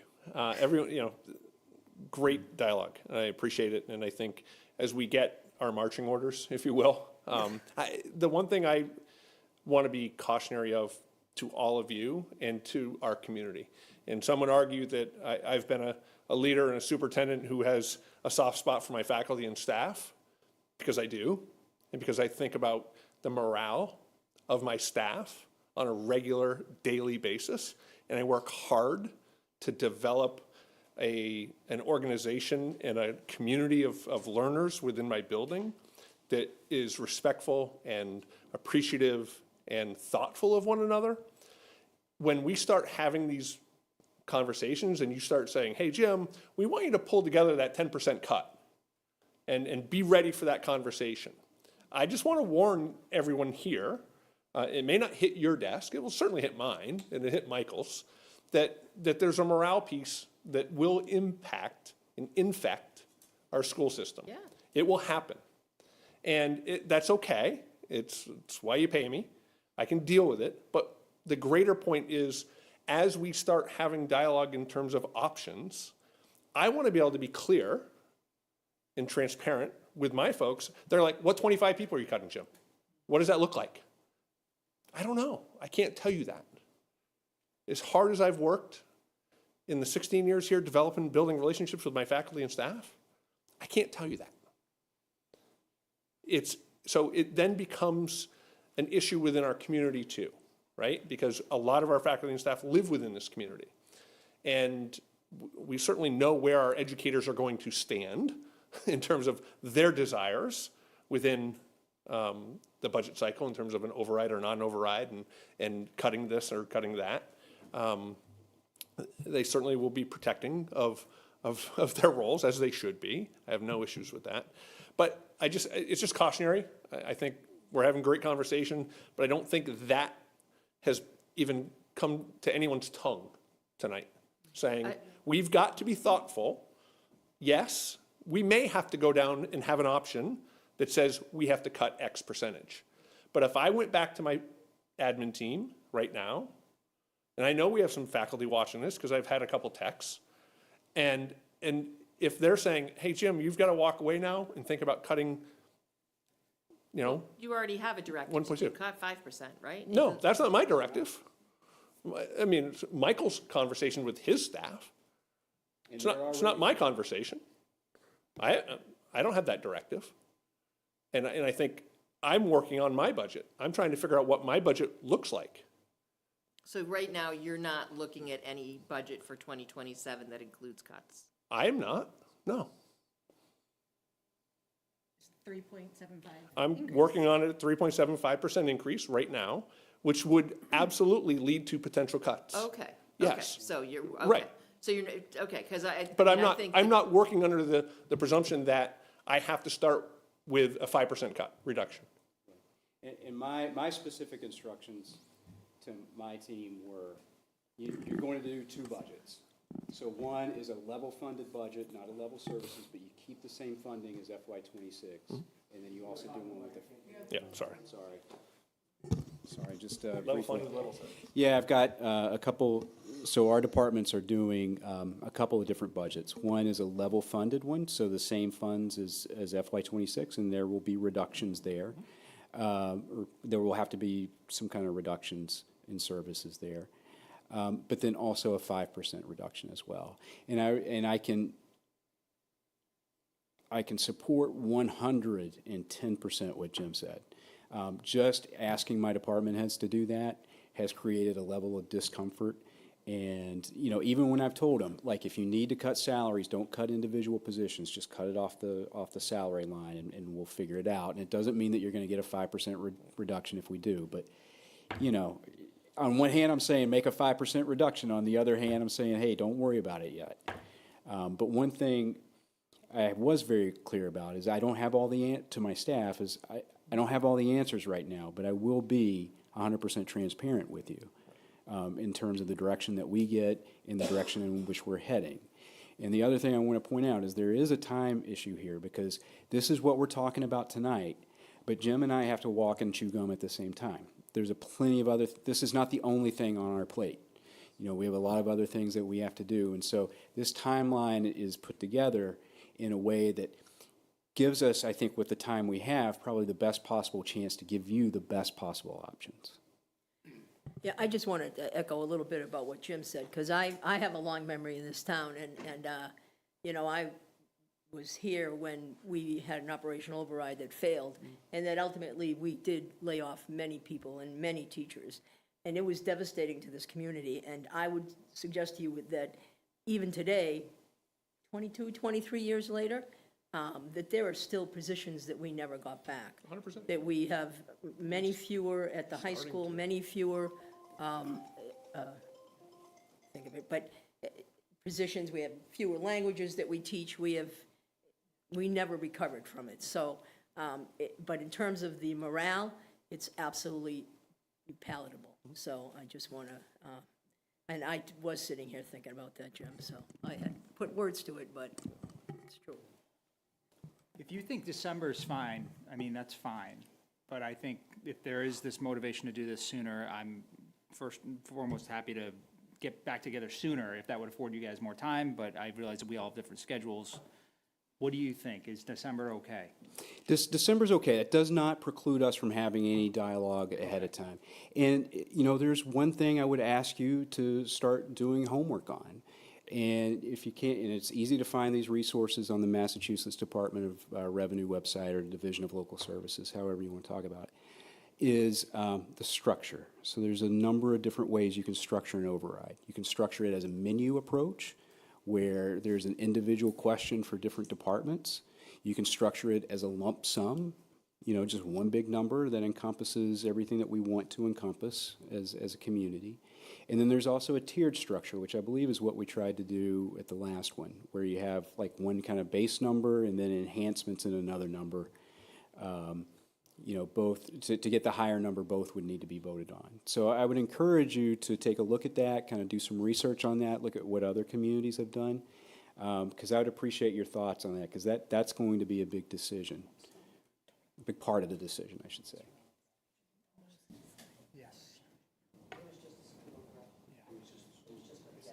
For Holliston, it was just for their schools. When Jim mentioned it, I texted a friend of mine who's on their select board, and What it was the just- amount, Yolanda, do you know? That I don't know, but it was just, $750? Yeah. $750? Just it under a was million, I small. think. Yeah. But it That's was not just, small, but- it would, well, I'll but take it was just for their 750. school department. Give me Yeah. 750 right now? Did they Sure. have menu items, or was it just a? I'll find that out. Okay. And I'm sure it's Just curious. easily to Yeah. find. So do we want to look at a date in December? Can I ask one question before you get to the date? And I'm trying not to add to another topic to this, but I feel like the conversation's leading to work for Mike and Jim. And I'm wondering whether or not there's wisdom in having some sort of committee like we did last time, which was a couple people from each of these committees, Jim and Mike, and there may have been some others. I don't know that whether people feel the need for that. And the charge of that committee was looking at the different options, like Michael was just outlining. But some of that was also thinking about the strategy of how to support the effort at that point. Outreach, like we've talked about. I'm not volunteering. I did mine, did it I was once. just in a meeting today, Mark, and the comment was whoever comes up with the idea has to do it. Yeah, no, but I'm just, quite frankly, in fairness to both of them, like, their staff, they work for all of us. We're the elected and appointed officials that kind of are more directly accountable to the community. And I think part of our jobs collectively is to support both of them in this work, too. So I want to put on the table, maybe it's not something that has to be resolved tonight. Maybe it's something that we talk about at individual meetings and can be taken up once, kind of see what we're even talking about. I don't know, but it just doesn't necessarily feel exactly right to me to sort of say, hey, you guys sort it out. Yeah, I would support that, because I think part of what happened is we had all these discussions. I think you and I spoke a little bit when we all met as the tri-board. We had talked about all these things we should do. Because no one's nominated or tasked with it, it doesn't happen. Right. We come back 6 months later, nothing's happened. That's just human nature. So I think if you do have a committee and people who are committing to working on it, I think that Well, I mean, makes sense, So perhaps if that's wanted. how best to support you in this effort, right? We've thrown out ideas, but I think at the end of the day, you're hearing, we want to support you. I'm concerned just about, 2 months of non-communication. I know we'll have meetings and stuff like that. And then we meet and we want more, we want something different, but you didn't hear about it till 2 months from now, right? So I would just throw out, you two talk, figure out About what, though? how. I think they told us what they're looking for. Okay, so I'm gonna Yeah. finish the sentence, but you guys talk, figure out how best we can support you, and let us know whether that is a subcommittee, whether that's your working group, how can we support you to make sure that we meet the deadlines and have productive conversations? Okay, we can do that, and maybe the best thing to do is check in at our individual meetings, from now and then, and after we have those conversations. Point. But I would say, just to give us, adequate time to, again, put together some good options for you, I would say, and I know it's bumping up into the holidays, and I'm not totally familiar with the religious calendars, but would at some point the week of the 15th be okay for people? Hanukkah begins December 14th. Okay. What, Joe is mentioning December 10th, December 10th. after the school committee meeting again. Similar to what we have tonight. Wednesday, December 10th. It's one less week. Is that going to be all right for you guys? We can make it, we'll make it work. All right. We'll make it work. Does that work for all the whole select We'll board already people? be here. Right, But we so- have to move our meeting earlier like we did this time with that. You'd want to start at 6, so. Or, I mean, Yeah, I- we probably should. I mean, it's Yeah, 9 o'clock 6 now, is- so Yeah. if it's gonna be, I mean, hopefully, maybe it's not as long, because we had to go through a lot more, this time, but. Not a problem for me. Starting it later, I think is gonna be, you know. I mean, if you want to push to 6:30? I don't need to. What about? 6 is any of fine. you? Are 6 you is guys fine okay with me. with For everybody? starting our Well, meeting so at 5? it's more starting our meeting at Right. 5. Oh, which yes, is yes, what yes, we're yes. talking about. Marcy, does that work for you to be here by 5? 6 p.m. Yeah, so we'll move our meeting, Jim, on the 10th, 5 o'clock, Consider it done. and then whoever can appear at 6. Okay. Thank you both for everything Thank that you you put for- together Thank to you. foster All this your Thank you. conversation. work. Again, you know, I know Jim and I know the staff feel this way too, is, like, we know, like, It's tough. this is tough, It's tough. but with the team that we have, we'll figure out a solution, whatever that is. I do feel confident about that. I mean, we do a lot with a little already, but this has been an excellent discussion. I feel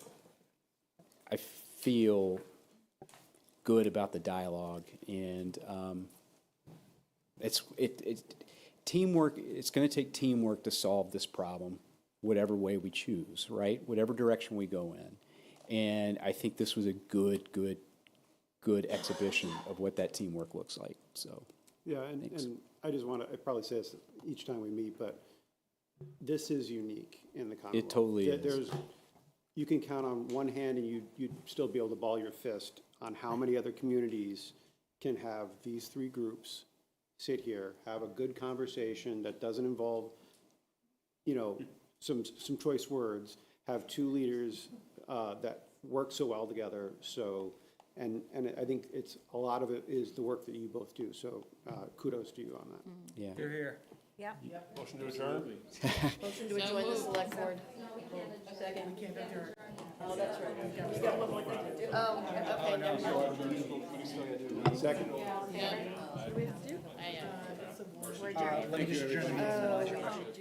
Thank you, everybody. Thank you, WACA. Good night. Thank you. So select board is not done. Unanimous. The select board, if you could please stay. Yes, we have to stay. Oh, you have something else.